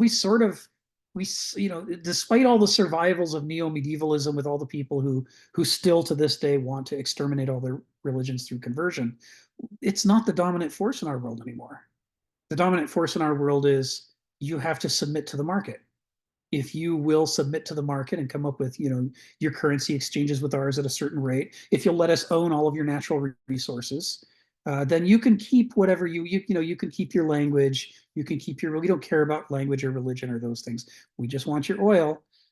And we want you to, pay the taxes you need to pay in order to be allowed to survive. So now, this is the way in which we've sort of captured we've abandoned the medieval approach and have captured this, sort of gone back to this Roman approach of, we're going to let you keep a lot of things, but only if it's all commodified and becomes an adjunct to the market. Carthage, likewise, it was personal. Carthage was a powerful military force. They almost beat Rome. They beat Rome in a number of battles, and Rome couldn't figure out how to coexist with Carthage other than to break it. But all over the Roman world, there are other places that they didn't do that to. So they'd hurt you bad in order to win. But after that, try to they didn't try to erase you as a people and turn you into the Borg the way that the medievals did. I think Carthage was erasure. They defeated Carthage, and Carthage was left with Tunisia. Yeah. But we don't know what was the drive. But somehow it was actually this is one of the things that really stood out for me. That you look at how the Roman Republic was behaving when it won the Second Punic War. There was relatively a nobleness of spirit. But 50 years later, something had changed Yes. because there doesn't seem to be evidence that Carthage was any great threat to Rome. This later generation was full of bitterness somehow, that they were looking back and figuring, we have to get those Carthaginians, we have to make them pay. And this could be seen again in the older Romans over the question of Hannibal. Famously, Hannibal leaves Carthage, wanders around the world, wanders around the Greek world, and Scipio and him meet, and they start having a discussion about, their various roles in the war. Yes. But it was the younger set in the Senate that wanted to pursue and obtain revenge upon Hannibal. The older ones thought, well, we might as well forget about Hannibal. And this really affected me, this powerful transition in moral demeanor over 50 years. Once the Romans had empire, Yes. somehow that primitive virtue of the Republic was started to be rapidly replaced by something else. Thanks. Yes. Yes. Thank you for bringing that up. I mean, it's very analogous to the way Thucydides talks about what the hell happened to Athens. He's looking at their behavior during the Peloponnesian War, going, "This is not the Athens that we know and admire that's doing these things across the Peloponnese. Why? What could have possibly happened?" And Thucydides' core argument is there was a change in character. The character of Athens, was debased, and the result of that is that the people making the decisions in Athens that led to the spread of the war, including the spread to Syracuse and Sicily, all of that was a reflection of a massive turnover in values. You see this with the Romans. There are Romans at the time that you're talking about who were complaining about the collapse of values and how they're saying, just 50 years ago, Romans were these fine, upstanding people, but now that the power is going to people's heads and they're starting to, not treat each other or the rest of the world with the kind of respect that that was considered to be de rigueur for the Romans.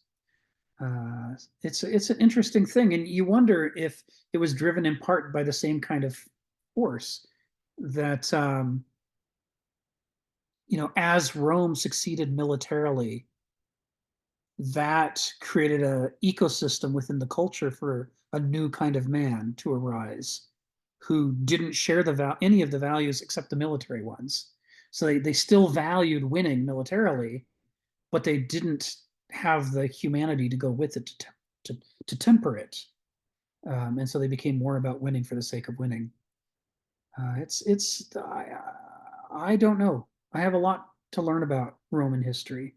I know the general outline of it, and I know some of the key events, but I'm still missing a lot of the details. I'm hoping that as I learn Latin over the next 2 years, I'll get to where I can start reading more of the source material. I want to see these guys. I want to see Cato whining about the kids in his generation and see what his specific complaints are, to try to get a handle on what the Romans thought was happening to themselves. It's interesting.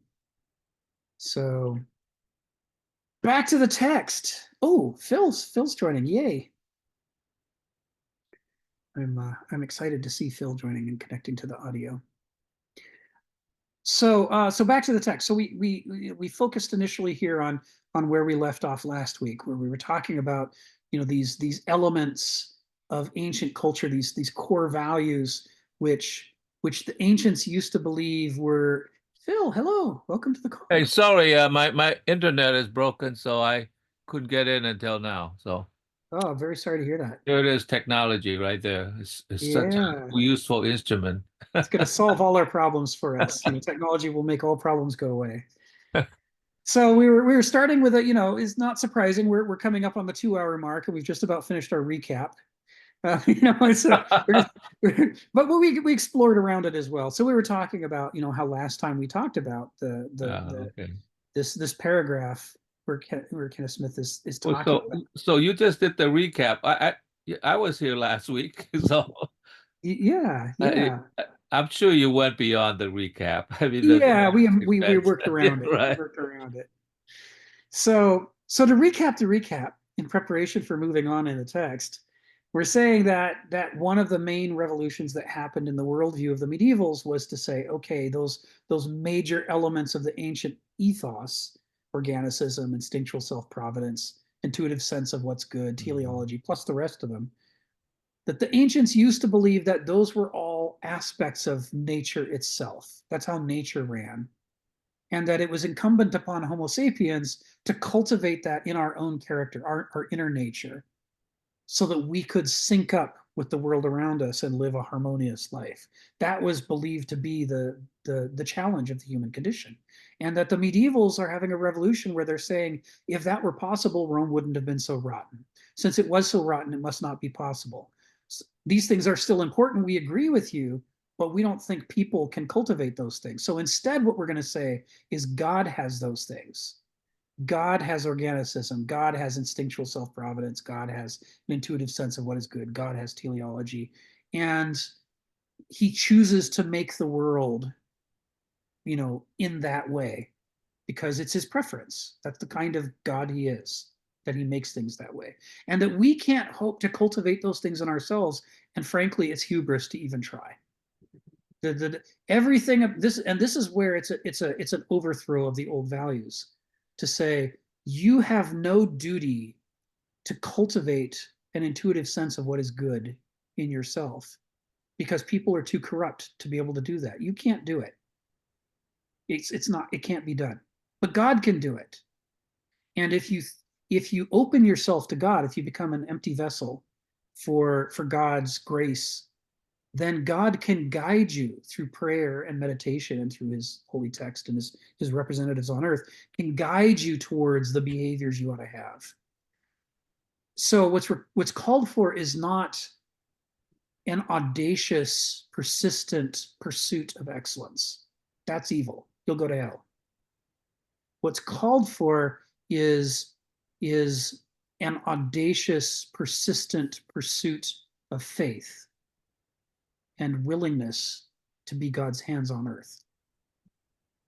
And if you do that, then, you know, perhaps God will allow you some of these gifts. Perhaps God will help your life, you know, to fruition so that you can further his great and glorious plan. But in any event, you shouldn't be, you know, worrying about other things. You should be focusing on trying to live a virtuous life the way that God wants you to, not how do I become the healthiest of animals, you know, in a Nietzschean ancient sense. So it's a massive repudiation of the old value system and the replacement with something else. And it's motivated by, frankly, it's logical. If you accept the premises, there really aren't a lot of other conclusions you could come to. And yeah, you got to have that kind of willingness to have faith that a child has. I think that's actually talked about in countless sermons during this period. It's the egotism of the adult that will send you to hell. It's the willingness to trust and have faith that a child has that will allow your salvation. So this kind of inversion is interesting because, you know, part of, and this is what he says in the next sentence when he says, it is God's edict his preferred style, that form and matter are in every case married as they are. The ancients believe the reason that form and matter are married is because of the web of causality, cause and effect. The hidden harmony of nature makes it so that it's not an accident that form and matter relate to each other the way that they do. But God is omnipotent. He could have made it any way he wanted to. He's not bound by the limitations of the hule, the form. He doesn't have any constraints upon him. So the fact that he matched up form and matter the way he did, the fact that it all looks like a web of causality, that's just because that's his preference. That's the way he likes it. This is the medieval interpretation. It doesn't have to be that way. In other words, the Greeks believed that underneath all of their other gods were the older gods, the fates, and underneath the fates were even older gods, especially Ananke, necessity. You know, I gotta say is that's about as chthonic as you get in the ancient Greek religion, as far as the old gods of the earth, you know, that are inhuman and almost at the level of a titan in terms of their disregard for what people want or don't want. Ananke, the dark god that the fates have to obey, and Zeus himself gets to be Zeus. He gets to be the god of authority specifically because he pays attention to what the fates want. He pays attention to what necessity wants, and he does that better than the other gods, and that's why he's the god of authority. If he were to look away from that to some extent, the way some of the other gods do, then he couldn't be the king of the gods, because it's just that focus on nature's deep lawfulness that allows him to rule. But this is the opposite, a concept of divinity, the opposite of the medieval concept of divinity, in which necessity is God's will and not anything else. If there is an apparent lawfulness in the nature around us, that's not binding on God, that's just his signature. It's God himself that has all the necessity, all the lawfulness. So this issue, the one and the many, are there many sources of authority over us, or is there only one source of authority? Are there many sources of meaning, or is there only one source of meaning? This is what it is that drives the medieval to, you know, in its purest, earliest form, to erase all meaning from nature and say, it has to be meaningless, because if it's not, you will be tempted to revere the tree. And that makes you go back into your pagan ways. You should only revere God. And we have to do whatever it takes to get you to focus like the needle of a compass on true north. We got to get you to focus on God and away from all of your pagan superstitions about fountains and trees and, you know, all the other things that you keep insisting on worshiping. You know, there is this strong sense of, left to their own devices, people are always going to make a golden calf, and we have to stop them from doing that. And so initially, during the revolutionary period, there is an overreaction that leads towards the evacuation of meaning from nature. As my wife pointed out to me, and we'll get to this in a few weeks, there is pushback from this. There are other early Christians who say, oh no, nature is important. You know, they anticipate Thomas of Aquinas by quite a long while. And some of them have positions of authority. So like we said, there's diversity in all of this. But there's also a lot of arguments about it, for fear that if you start focusing on the meaning of nature, then you'll start to, you know, lose focus on God. Yeah, idol worship, the awe of nature. The fear at the revolutionary period is that appreciating nature is a form of idol worship. So you must look away, seek salvation. Phil, tell us what's on your mind. Yeah, as you explained this, it does seem very much how Plato was very important in relationship to Augustine, because if the pantheon of gods, which is nature, captured in a certain way, then it is kind of a kind of democracy, you could say, you know, like, where even though you might have Zeus as the first among equals, he's still among the equals. So, and Plato does seem to stress in the Republic that, in a sense, the philosopher king is the top of the hierarchy, even though he knows that the the ruling hierarchy could also turn into a tyranny, which is the opposite of that. But so the philosopher king, in a way, is because we easily transpose into the forms as as God, a singularity in the sense that rules over whatever, you know. I guess in the Catholic Church, in Christianity, they did accept many saints and all that. So they're kind of like in the mediators, you know, or even the apostles. So that's interesting. And it's like if Plato hadn't emerged and consolidated this in terms of a logos or logic, you know, it seems like it might have been a more difficult thing to do because when you create a hierarchy, there's so much. Of course, you know, like Egypt, they had a hierarchy for sure, but that hierarchy is pretty much mediated, you know, by the court and all the other gods, you know, like in fact the I guess the super god wasn't even there. I mean, it was manifested in Osiris, which is nature, you know, in some sense. So in some sense, it's like when Akhenaten tried to elevate the sun god as the primary and then eliminate everything else, it only lasted until he died, and then they chisel him and all the singular god out. So yeah, I wonder whether certainly you know in the Vedic tradition there wasn't a singular god. I mean, there was even at the very top there was a trio, and so I wonder what other ones. I mean, I suppose what is the the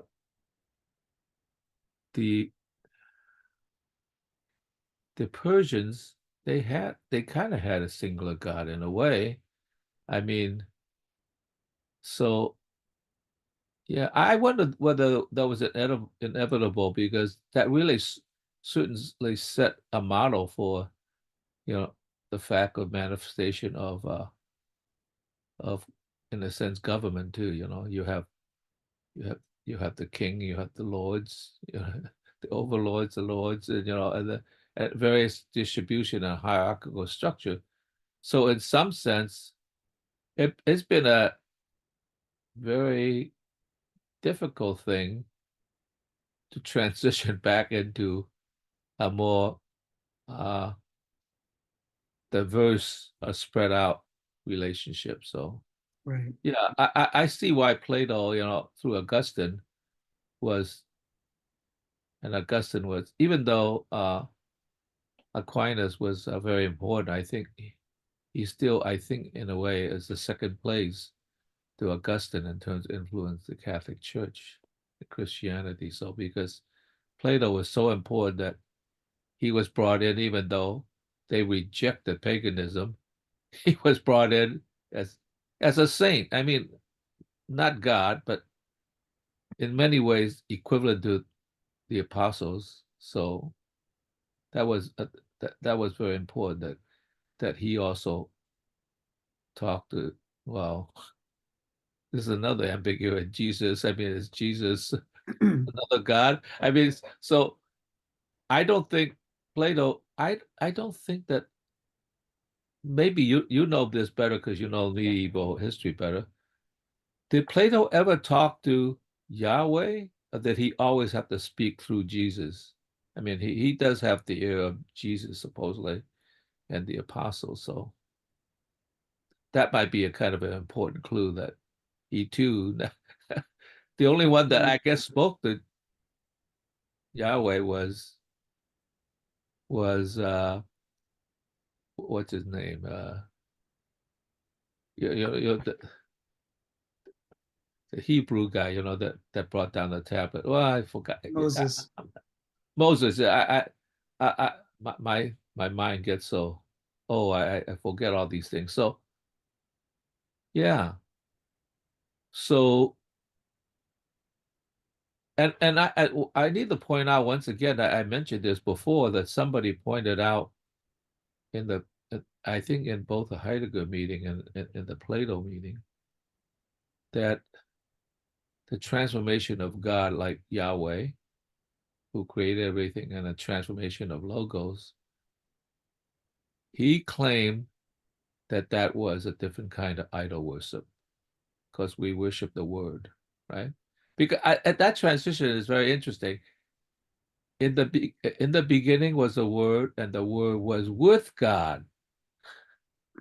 Okay, you could maybe accept that because that seemed like an icon. And the word was God. That's a transition. I wonder whether Logos was when the word was with God, and logic was the word was God. So you could just throw away all the concept and just look at the words, at the Bible. It has the truth. It is everything that God was. So no wonder.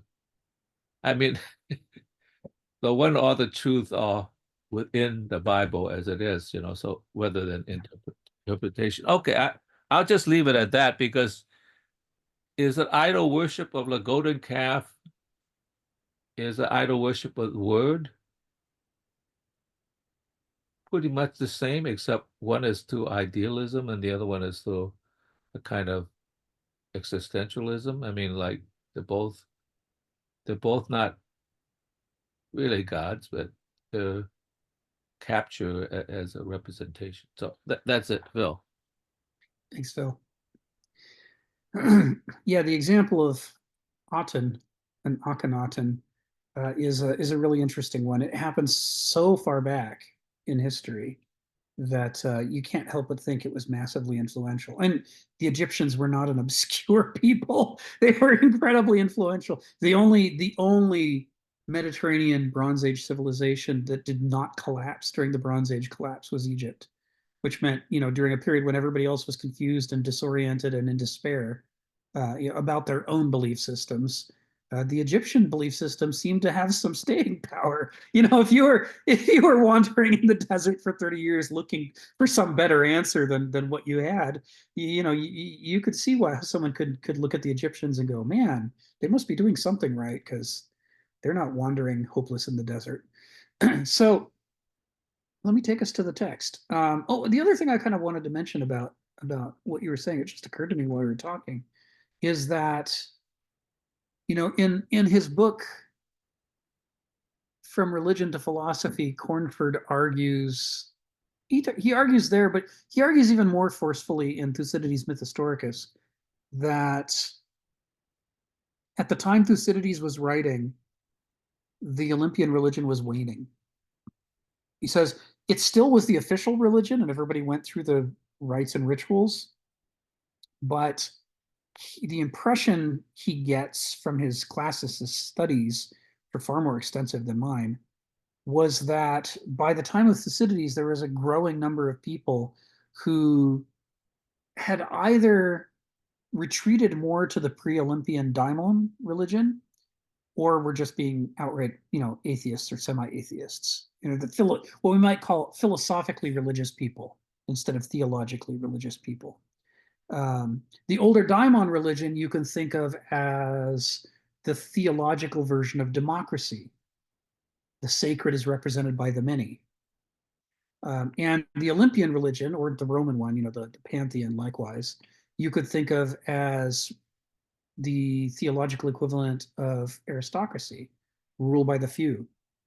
And really that just leaves, if you look at Aristotle's list of possible governments, that just leaves untried, monarchy, rule by the one.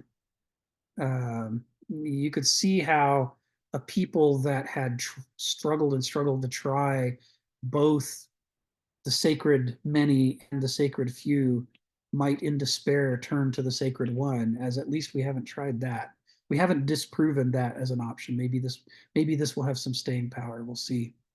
I don't know. It just occurred to me while you were talking. I was thinking about that relationship between Aristotle's forms of government and the religious forms. So back to the text. So let's move on to the third paragraph. I think we'll get through the third paragraph and maybe into the fourth today, because most of the third paragraph follows from that end of the second paragraph. He says, the authority of nature over itself, its ultimacy or irreducibility has been deposed. And this is what we were saying, right? What was once the very sun, and now I'm thinking about Aten, Phil. I was thinking about this sentence when you were talking about monotheism and the Egyptians. What was once the very sun is now a satellite of another principle, the one God, of which no natural derivation or explanation can be given. And this is underscoring that point that to the ancients, all the gods were aspects of nature, but to the medievals, the one God is not an aspect of nature. Nature is his creation. The relationship is inverted.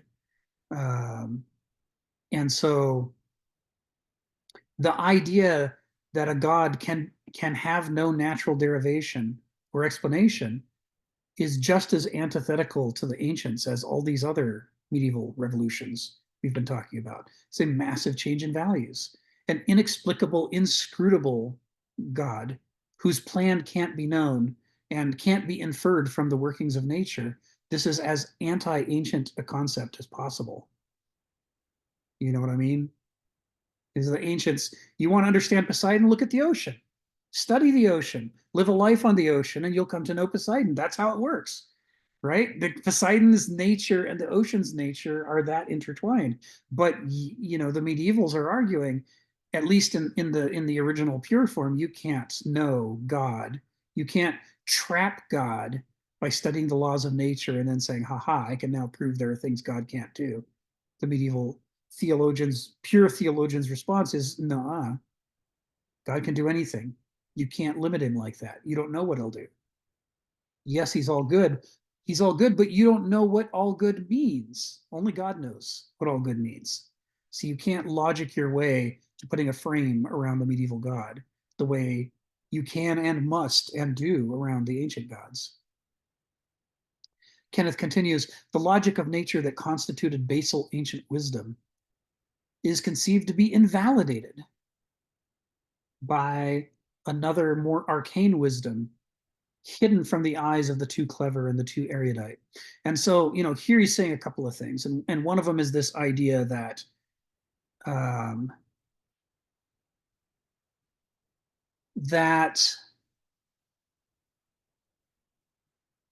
effectively early Christianity, and especially as it's in its earliest medieval incarnations, is leveraging the Greek mystery religion concept that not everything is obvious.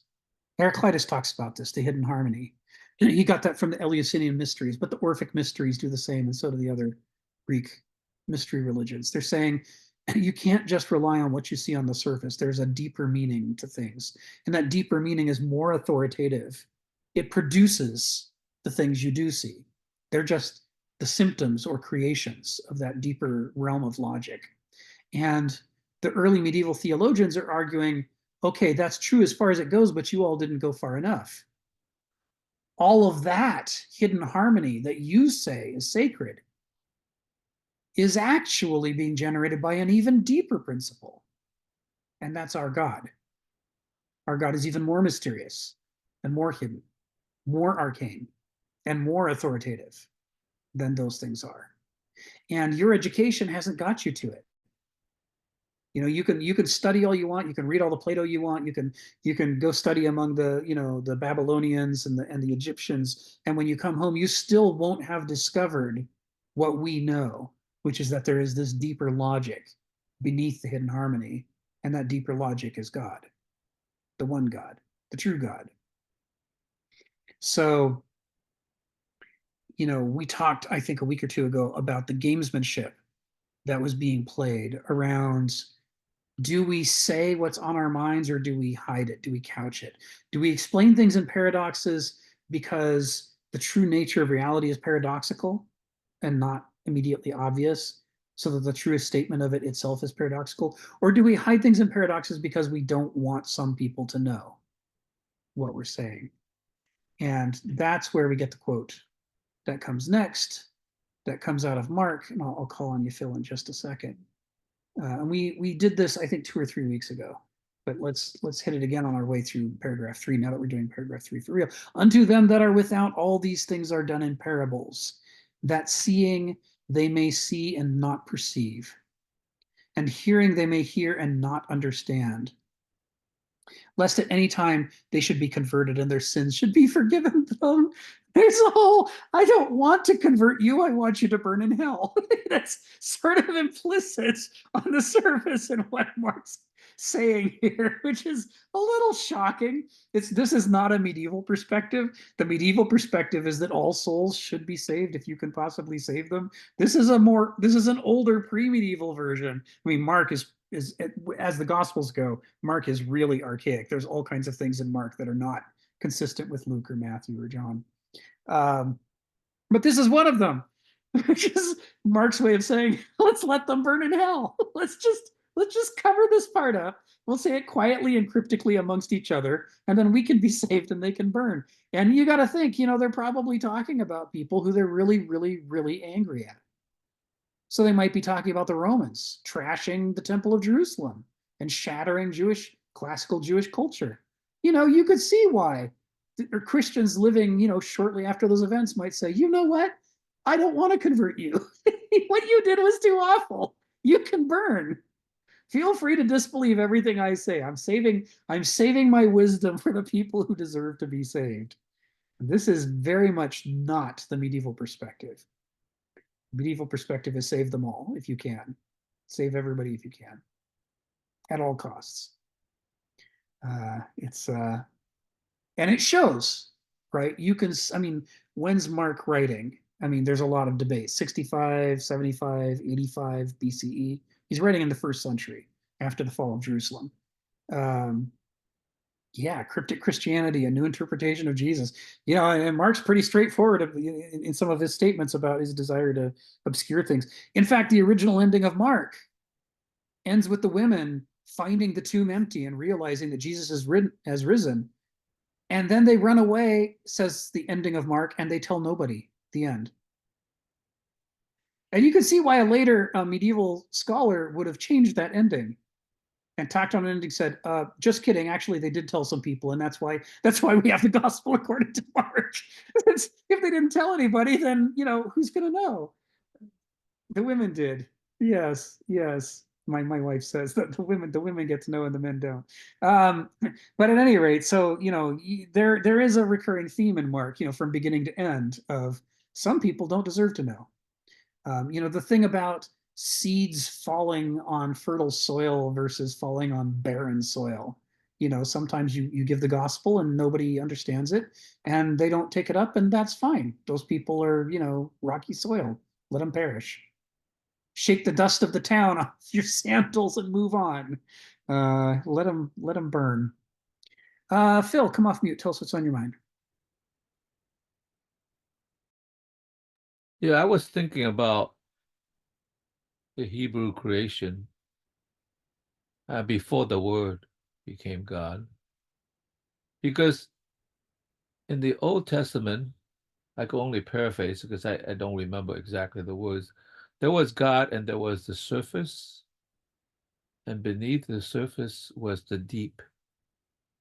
And God, I guess, conceptually somehow penetrated deep and brought light to the surface, and he see that the contrast between light and darkness, and he said, that's good. Right? So there was something before it, but it was a formless substance, I suppose. And by bringing it up to the surface, and you could see it now, he's given it form. Once again, that seems so much like Plato, like the forms was beneath the surface, and all you have is these of course, with Plato, you do have something that you could see, but that's an illusion. But with God, that's a formlessness that's down deep, and as human beings, you could never understand it. So that's interesting. It really reminded me that maybe I shouldn't have been so critical of Bruckner, because when I listen to Bruckner, that's exactly the feeling I get. I could I could begin to see something underneath, and it's surfacing. It's surfacing. Oh no, it went back to the deep. Just kidding. Like, None for you. what? Whereas Mahler actually have that deep surface, you know. Yes. So in some sense, that surfacing is giving it the form, and I could see it giving the form in some ways is giving the intellect. So in some sense, that I could see how this is going to fit right with Plato. I mean, it's like, yeah, you know, you have emerged from the formless, well, the illusionistic. Okay, he transformed that illusionistic cave of shadows, like Bruckner, and now it arises like Mahler, and you could see the wonderful stuff of that God is able to give to consciousness and understanding, which Yes. is sort of interesting. Like, wow, no wonder. I mean, I guess you have to take the step. And once again, I don't know these people well enough, but Plotinus was very, very important and transformed that Plato's logic into a kind of mystery. You know what I mean? But the connection is there. Yeah. And I think there was an ancient Babylonian myth. I only heard it once, but I couldn't find it now. That God when God existed, there was already everything, but nobody knew what it was, and God began to name things Yes. and pop into consciousness. Oh yes, that's a Yes. tree, that's a ball, right? And Yes. that is actually talking about the emergence of consciousness in our mind. That So that is actually more of a psychological and mental development that described that. Like before we knew all these things, they were all there, and then suddenly you said, "Mama." Yes. Yes. You named it. So maybe the word did became, well, I won't call it God, but the word did become a kind of a real apparent thing that you see and experience. And before that, it was like there was something going on there, but you didn't know it was Mama. And but even later, you finally recognize Papa, and then that's a beginning of all that Yes. unfolding. So yeah, that's I could see how that really connects to the development of human consciousness in a way. Yeah. It's metaphorically laid down in a way. Uh, from Plato to Plotinus to Augustine to the Catholic Church. Okay, I'll leave it at that. I'm not necessarily gonna sing hymn to the Catholic Church, but it has an emergence from that connection. Yeah. That's it, Phil.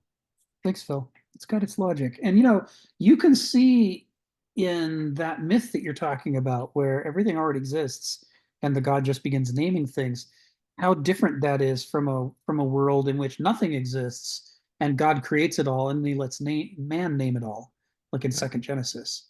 The Second Genesis has more of the medieval feeling of the God who exists before nature, and he didn't just name things, he made everything. But this older myth you're talking about, this is more of the ancient ethos. First, nature was already here, and then the gods are a kind of expression of nature. And in the example you're giving, they're the expression of nature that is bringing it into our consciousness by naming it and creating language around it. It's fascinating. You can really see the difference between the worldviews between those examples. So thanks for sharing that. Hey, we got hands. Ari, come off mute. Tell us what's on your mind. Hey, yeah, I'm sorry to not stay too much to the text. I'll see if I can bring this back to text. That's a goal of mine now. But something that was really interesting that is definitely not the case in Judaism, and I guess it's almost kind of the hidden basis of the Bible. It opens with God spoke and the world came into being. That worshiping of words is definitely not idol worship. In fact, it seems like it's one of the holy sacred things you're supposed to worship, like the name of God. And I think there's some, regardless of how valid that is, in terms of the Babylonian myth, and just from seeing mythology in terms of the way the brain works, I want to tie it to something that modern neuroscientists have a real interesting uncovering of. And this is the idea of rejecting essentialism. This is almost a rejecting uh, Plato's idea of forms, that there actually is an ideal tree or there's anything like this. No, concepts like, or actually, this is in Lisa Feldman Barrett's book called How Emotions Are Made, but she's really just sort of speaking the consensus of modern neuroscience data, where they do a lot of fMRIs. That's the functional magnetic things. They put you in there and look at your brain activation. That when and how words are constructed in the mind and how emotions are constructed in the mind, these are not like separate things. There is the, first of all, the mythology of there's a rational brain and there's an emotional brain. Totally myth. That's garbage. Something called the triune brain, that there's a lizard brain, a mammalian brain, and a human brain, the prefrontal cortex. Total garbage. For instance, lizards have a prefrontal cortex and they use that to top down modulate as well. And she talks about how that the human brain, what's really so different about it is not so much in construction, but there's certain areas that are more developed, but they're more strangely organized. That something about the human brain and the neurosciences is the human brain reorganizes these things, almost like, let's say you got a team of players, like before they were playing football, now they're playing soccer. You know, they're the exact same players, but they're doing different things. And a lot of the aspects are essential, meaning, like, for instance, the hippocampus is needed for memories. It's necessary, but it's not sufficient. The idea that the amygdala is the home of fear, total nonsense. That's more the home of novelty or expression of hormones when novelty is encountered. But it's a part of a system-wide thing, and it's not even that there are modules in the brain that are fixed. There's some things.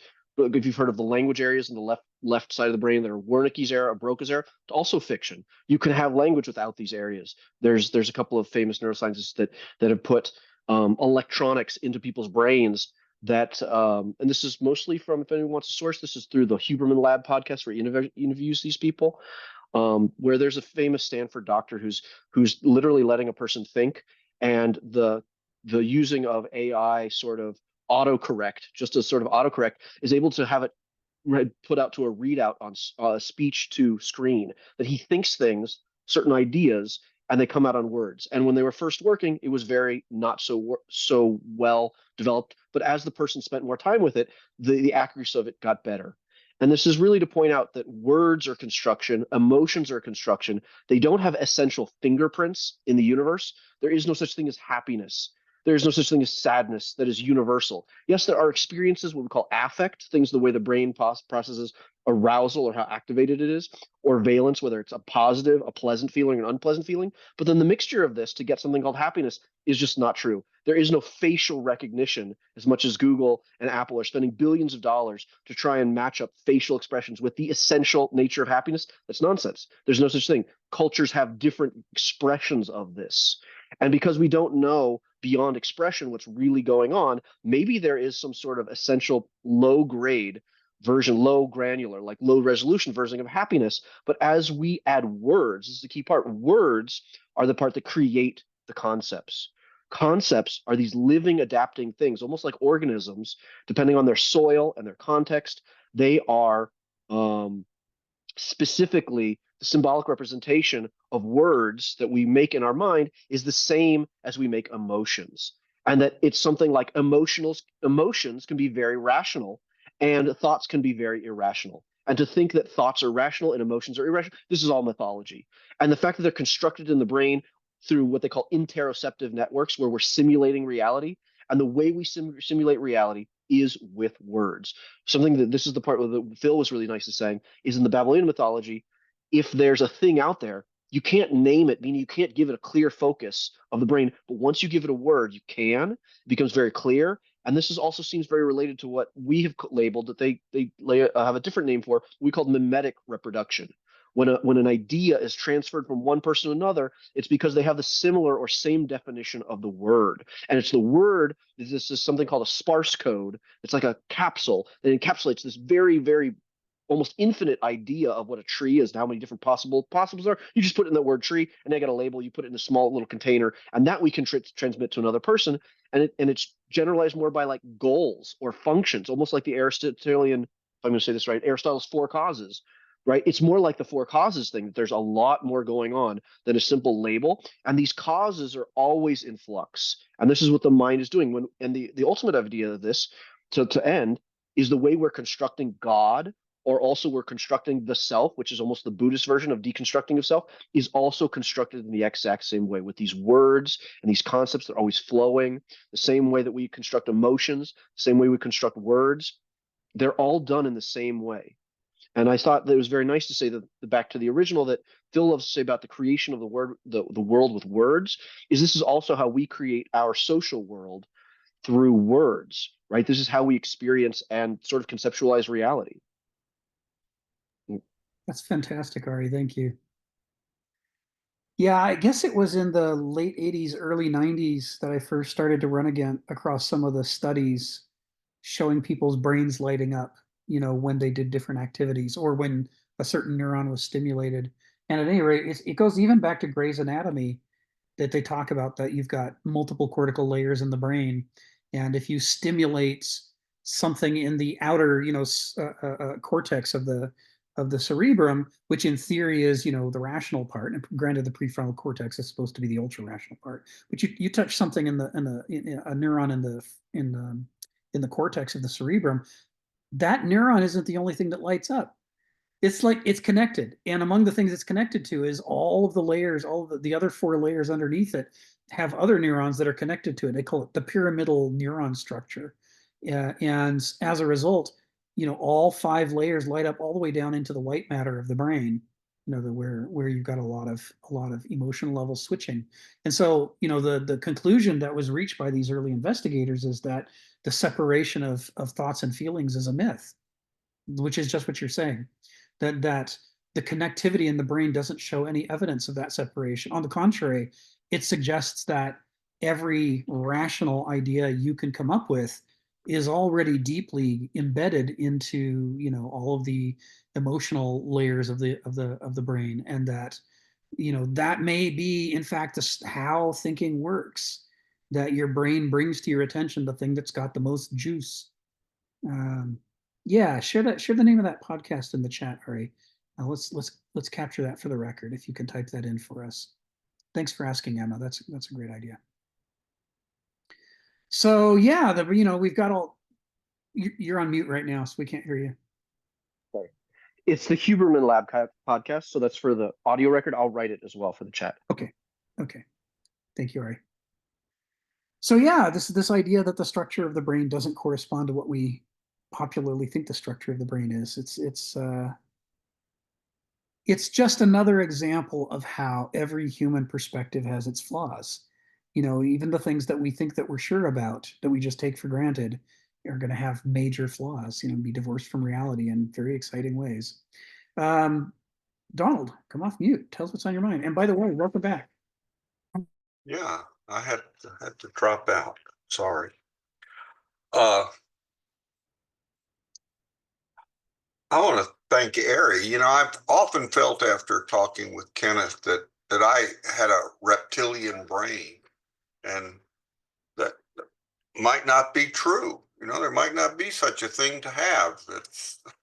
But anyway, about what some of the things that Phil said, and I got this sort of seeing the infinite in the finite, or in a parable or a myth or something. I think you can go back, like in Plato, to the Meno, where we scratch in the sand with a stick and we learn eternal truths of geometry. How are things like that, how are things like that possible, that you take some finite something, a drawing or seemingly drawings that have no real lines, no true squares, no real ideal or conceptual representations of anything, and then you look at it and you say, oh, after you've drawn those series of pictures, I see now that the square with twice the area is the square drawn on the diagonal of the original square. And that's true for all squares forever. How do you get there? This is almost like a mystery religion, or or these parables that we say that reveal a deeper truth. Um, let's see. So I think this is, anyway, one of the verbs, one of the words that occurs a lot, I don't know if it occurs a lot, it occurs in stuff, is, well, it's the root, it's the theorein, which means in the Greek, it means to see, but it's the root of our modern word for theory.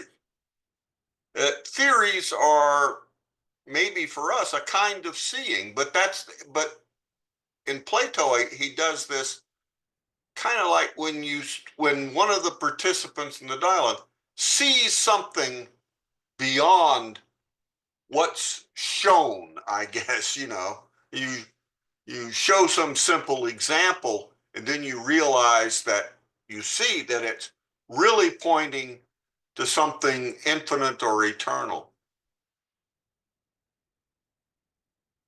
Thank you, Phil. Woke me up there, boy. And thank you, Donald. So Go ahead. I'll call on you, Phil, in just a second. I shared in the chat a reference to Ernst Cassirer, both his book Language and Myth and his 3-volume work Philosophy of Symbolic Forms, just because Ari was talking about the Plato's forms not literally existing in the world, and it reminded me that in fact that's what Ernst Cassirer specifically argues. That point, he says, the main problem with Platonism is the idea that the forms exist anywhere specifically as actual things. He says, if you take that literal approach to Plato, you miss the great juice, the great value that he has. The great value is when you when you come to understand that perhaps the theory of forms more reflects the way the brain works or the way the mind works with these, the way the word, like you say, has this whole network of attachments hanging off of it, and the abstract perfect form of the concept embedded in the word that exists in our head rather than out in the world. He says if you see it that way, then Plato's theory of forms acts as a powerful model for human psychology, rather than a statement that the things in the world don't exist and are just shadows of some kind of perfect place. So I just shared that for anybody who was interested in exploring what Ari said further. Ernst Cassirer basically developed a whole philosophy on that idea that the forms don't literally exist somewhere, but they're in our head, and in our head they matter. Can you post that author you just said in his book? Maybe that would be great. It's in the chat. Ernst it's in the chat. Cassirer. Thanks. Never mind. Okay. Ernst Cassirer. If you just want a 1-volume, you can look at Language and Myth for an intro. But if you really want to get into it, his 3-volume Philosophy of Symbolic Forms really digs into this concept. It's really interesting reading. And Language and Myth is on Kenneth Smith's recommended lifetime reading list for philosophy. That's just a really, really influential, interesting work. So Phil, go ahead. Yeah, I want to ask Perry because I just heard something this morning, I guess in a video, and the guy was he was saying something a little bit older than modern brain theory and all the neurological theory. But he was saying he first started talking about logic, and he says that there's deductive logic and there's inductive logic, and many people think that that's all there is, and I guess that's what early computers have, is like you either do one or the other or both. But he said there's something very special about human beings that has a different kind of logic that that's added to that. Was it? I forgot the name of it. Was it abduction, not deduction, not what would be induction, but abduction. And he was praising Charles Peirce. He said that's something that apparently computer science cannot imitate, because that's something that is not a kind of pure logic. It has something to do with a kind of intuitive consciousness that we have developed because of evolution. And like you evaluate the circumstances it is, and you say like, oh, there's a saber-tooth tiger over there.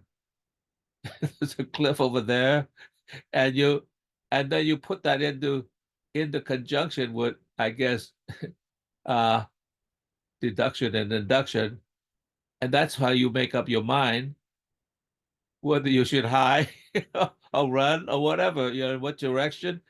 And that's something. It reminds me a little bit of Kant in a sense, but instead of like having the category imperative that in a sense structures our mind, Kant does leave the transcendent, not the transcendental, because he covered the transcendental. The transcendent is something that he's not going to even talk about because it's beyond. And apparently, Charles Peirce, I think he didn't say this about relationship between Charles Peirce and Kant. Charles Peirce was the one that brought it down, Kant, to a more concrete level. In other words, you bring in this situational consciousness that's not deductive or inductive, but it's about the situation that's at hand. And in some sense, it adds to it because, and is you can't go all the way up to deduction uh, or constructive from induction, but it's something that's respond to the immediate situation. And that's something that apparently is unique, he said, to the human species, because, and that's what gave us the edge, because otherwise, even if you develop deduction and induction, I mean, even as a primitive man, you'll be all eaten up by the time you perfected it. So this third thing is something that we always are doing, because somebody's talking this way, somebody talking this way, and you see the juxtaposition of this, and you essentially make kind of a collage, I guess, and that produces a insight. So I always thought that intuition was a pretty important part, and I guess because I'm an artist, and it's like, and I certainly don't want to nix uh, deduction or induction, but I always thought, and even Kant sort of have intuition, but he kept it at a lower level. I always think that it rise up to a judgment level as you make your judgment of the situation at hand. That's it, Phil. So Ari, if you want to respond to that about Charles Peirce, uh, which is sort of pragmatism in relationship to all of that, then I'll be glad to hear on anybody else. Thank you. Thanks, Phil. Yeah, abductive reasoning. That's Charles Purcell, right? And I'm glad you brought him up. I'm totally surprised. I wasn't expecting Peirce to come up on today's call. Peirce is one of my heroes from the history of logic and mathematics. Um, and learning about Peirce, which was about 2 years ago, I learned about Peirce for the first time, is when I found out that one of my earlier heroes, Bertrand Russell, is an asshole. And self-proclaimed asshole. He admitted it to his mistresses. He said, you know, when it comes to being famous or making money, sometimes I have a tendency to be an asshole. And he's right. And so what he did is he stole a bunch of work from Charles Peirce and then told everybody not to bother reading Peirce. Just there's nothing new or interesting to be found there. I threw him under the bus historically. And Peirce's light went into eclipse. Bertrand Russell, thanks to Alfred North Whitehead's hard works cleaning up Bertrand's bad math, with Principia Mathematica, you know, Bertrand Russell became a very famous 20th century philosopher. Peirce became an unknown. But in the last 30 years, there's been a rediscovery that, you know, everything Bertrand Russell said that was of value had previously been said by other logicians. And about half of his insights came from Peirce. And we know that because in Bertrand Russell's library are copies of Charles Peirce's books, including one that has the notes in the side saying, "Oh, I never knew this before." And then we have a later article from Bertrand Russell claiming he invented it. So you know, Russell was a stealer and an asshole. But Peirce was interesting because he was one of those teachers who really cultivated all his bright students and helped them to write papers. He'd make himself co-author instead of lead author whenever his students were involved, so that they could get credit. And between them, they made an enormous amount of progress on the theory of logic. And his stuff on abductive reasoning is really interesting. But we won't have time to really get into it today. It's like we could do a whole series of these seminars just about, you know, Peirce's work on abductive reasoning. It's great stuff. But anyway, Ari, Yeah, did you want me to? I gave a short answer to the text. I don't know if Phil reads the chat, but my honest thinking is something we haven't talked about at all, which is I have to explore. I could do that sometime this week and talk about it a little later.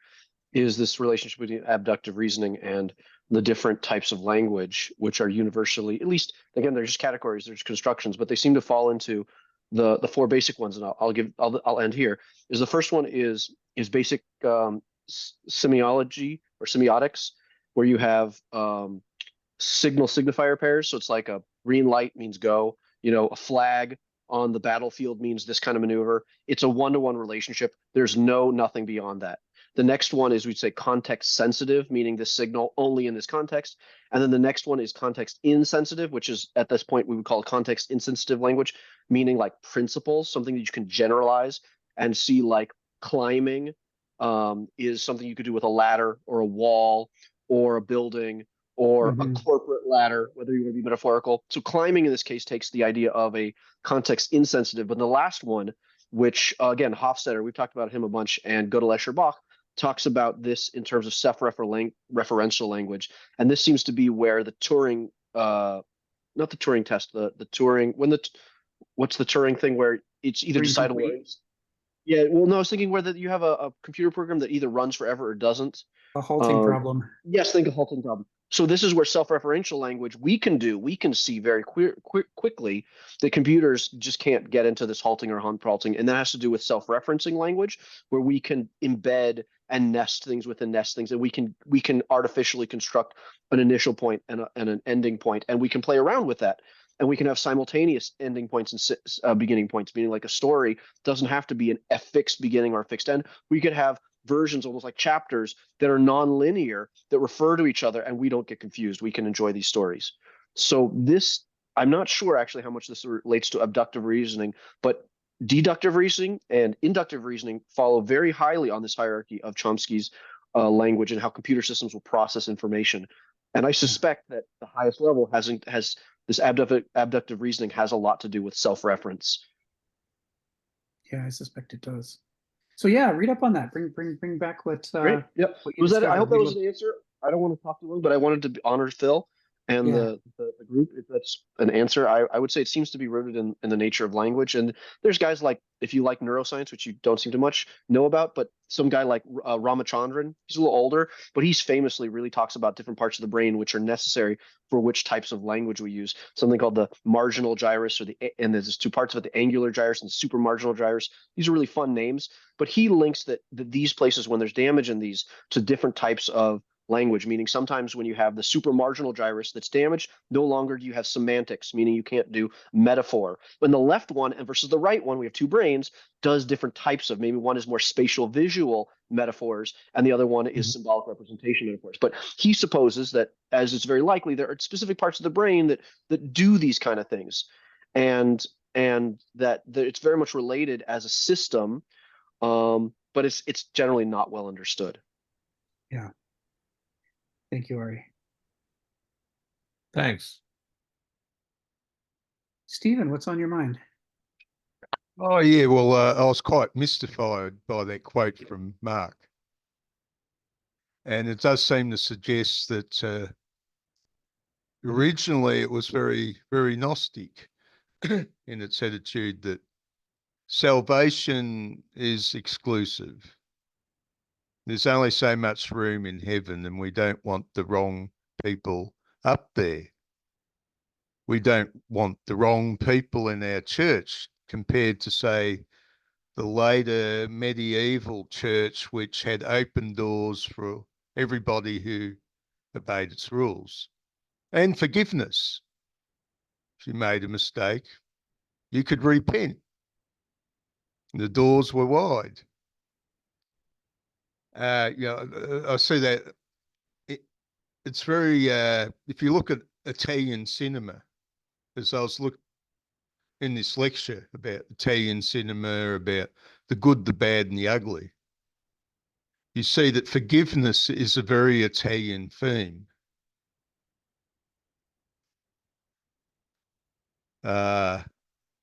In The Good and Bad and the Ugly, he took a story which had an Italian theme, which is the search for the money.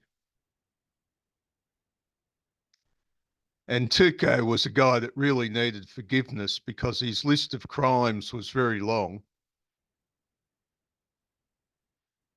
But he threw in another element that was out of the Seventh Seal, where you have the knight playing chess with death. Clint Eastwood is the knight, and Angel Eyes is death. And he's gambling. Now he's sort of saying, well, the Nordic persona seems to be somebody who's a bit empty inside, lacks emotion. Therefore, he has to gamble in life to discover that he's still alive.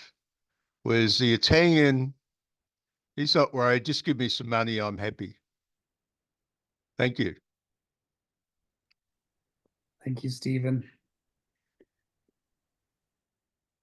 The Good, the Bad, and the Ugly is a really entertaining film and interesting. I love the Ennio Morricone soundtrack. I hadn't thought about the relationship to the Seventh Seal. So thank you for. Now I have to rewatch it. I'm just gonna have. In fact, I want to watch them back to back, and there'll be a little movie pairing. So we finished paragraph 3, and now we're on to paragraph 4. And I know we've only got 11 minutes, but this is one of the things that happens in the medieval section that's different from the ancient section. Is he writes at a little more length. It's more of the sentences he writes are implications of the earlier sentences. So it's not as dense. It's possible to make kind of more headway. So let's see what we can do today with this. So building on this, he says this concept of supranatural divinity has bound the thinking of Christians to its own absolutist and abstractivist logic. And he says Christians, but specifically he means medievals. He's talking about medieval Christians, not all Christians at all times. Inducing them to suppose that such a religion cannot have arisen out of the natural, psychological, or historical matrix.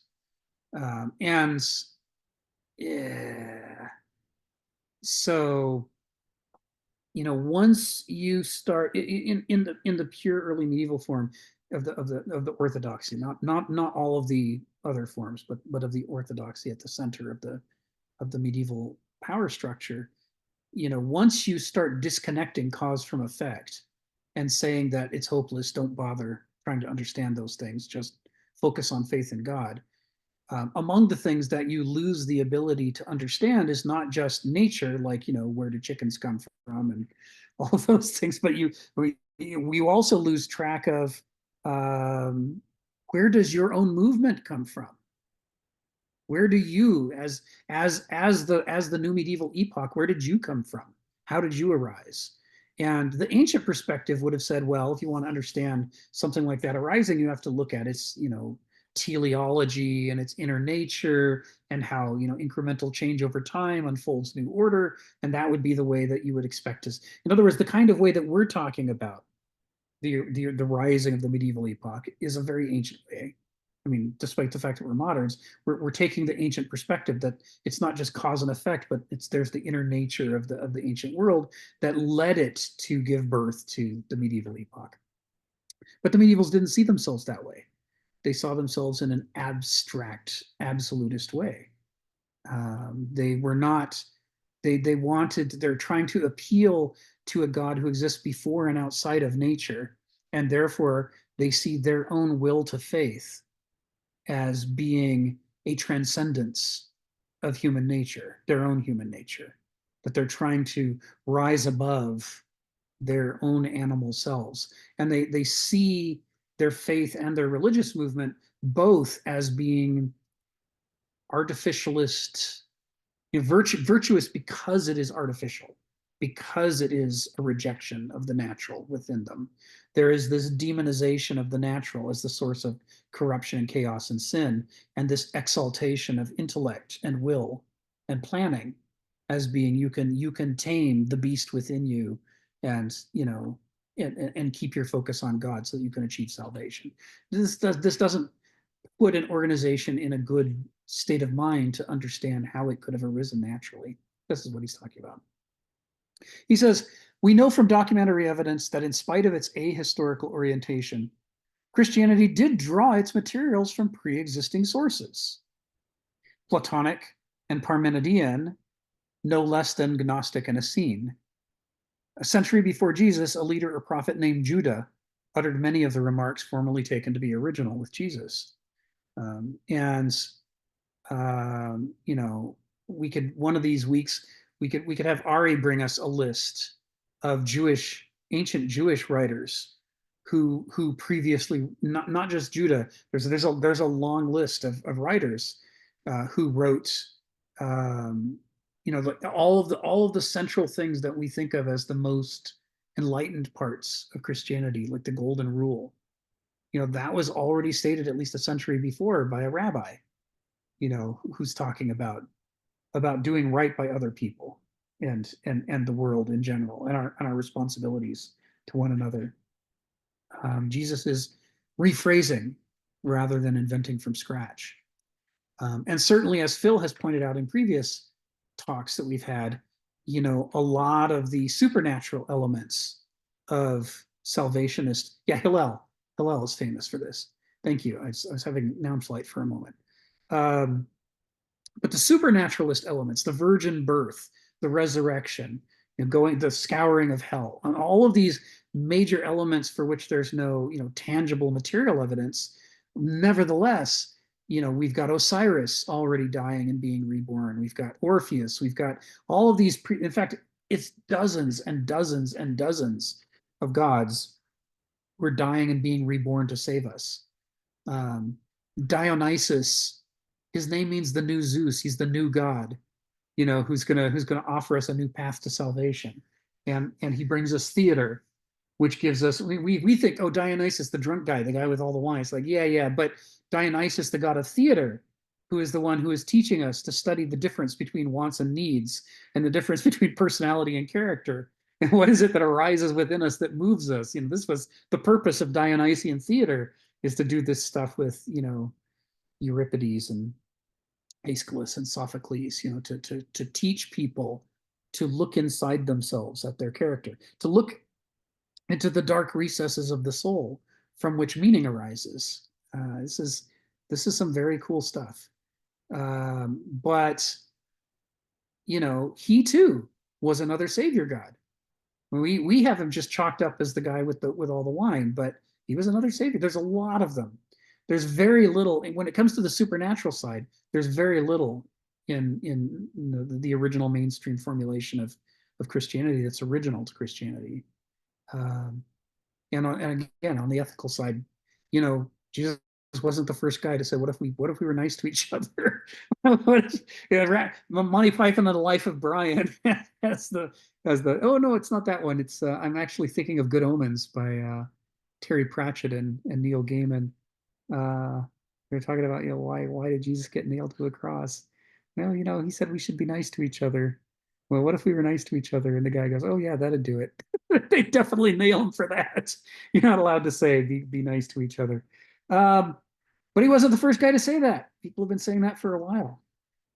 So there is a interesting quality at the time that medieval Christianity is attempting to be a revolutionary religion that overthrows an old worldview and replaces it with a new one. It's nevertheless bringing along, it's drawing off of a lot of old sources that already existed and trying to present them as a new formulation. So there's a contradiction or a paradox at the heart of it. And that, as Donald said last week, goes back to the title of this chapter, right? New wine and old wineskins. The second half of chapter 4. The Gnostic Book of Thomas contains many of Jesus's wisdom sayings and morals, but devoid of the supernatural and immortalist premises on which the New Testament and the later church were built. There's all kinds of miracles in Mark, Matthew, Luke, and John, but the Gospel of Thomas is just a sayings book. It doesn't have any supernatural. There's no miracles. There's just, here's a bunch of wise sayings of Jesus. It is an older approach. It's very much like the fragments of Heraclitus. Here's some bits and pieces for you to think about and puzzle over to try to be a wiser person. And you don't do that because this magic guy came along and did all these magic things and maybe he'll use some of his magic for your benefit. It's because these are wise things and you should behave this way. Don't be a good person because otherwise you'll burn in hell. Be a good person because it's better to be a good person. Be nice. And this struggle within Christianity about how is it going to represent itself, this goes back to that question of, is it the religion for the few, for the people who can bother with empathy and wisdom, or is it the religion for the many, in which we forgive people all the horrible things they do to each other? And this is analogous to something that happened in Buddhism. Buddhism had this same struggle between, are we going to be a minority religion or a majority religion? And if you read up on the history of Buddhism, you'll see there was a struggle about the heart of Buddhism. Is it going to be the Hinayana, the little raft to save a few people, or the Mahayana, the large raft to save everybody? And the word Mahayana is not only used in that technical sense, but sometimes it gets used in the sense of the watered down version of a religion that is more acceptable to pop culture and the majority than the smaller original version that was more demanding of people and asked them to be better. Mahayana is sometimes used as the word meaning the watered down version.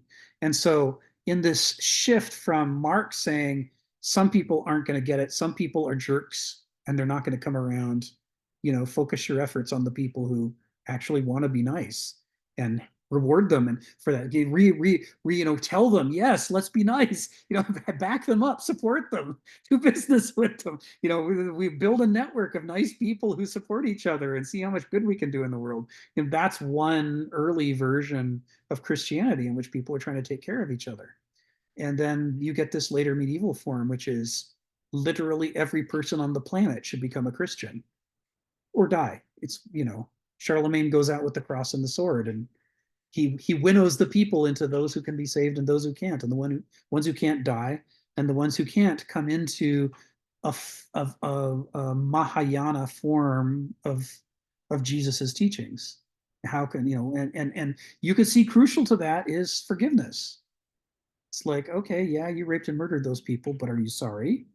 Do you accept Christ as your savior? Then you may need to do some penance. You may need to do some good works. We may have a path back to being reasonable human being for you, but even that is not beyond the pale. And that's the opposite of Mark's approach, where Mark's saying, Mark not only says what he says there in that quote that Kenneth gave us, Mark has Jesus cursing the fig tree, and Mark has Jesus cursing out his own disciples on more than one occasion. He just can't stand them anymore and has to storm off because they frustrate him too much. He's like, God, these guys are idiots. This is a very different depiction of Jesus than I love you all and I forgive you all, Jesus. It's a different guy. We're at the end of our hour, so I guess we'll do the end of paragraph 4 next time. But you can see how Kenneth is approaching its historical relations in this paragraph. I hope you all had fun today. I had fun today. I really like Ari. This is the high point of my week. I really love talking with you guys and listening to all of your fantastic insights. And this is for me, this section, chapters 5, 6, 7, 8, 9, 10. This is another journey of discovery for me too, because it's making me look at aspects of medieval history and theology that I didn't previously look at. I'm going to be learning a lot right alongside you guys and reading a lot of stuff I've never read before. So Take care. Thank you Thank all. you so much as well. We'll say goodbye. Have a great day, everybody. Yeah, I had fun despite the fact I missed 2/3 of it. Well, fortunately, it's all on YouTube waiting for you. All right, thank you. Take care, Phil. Bye, everybody. Bye. Have a great week. See you on Monday.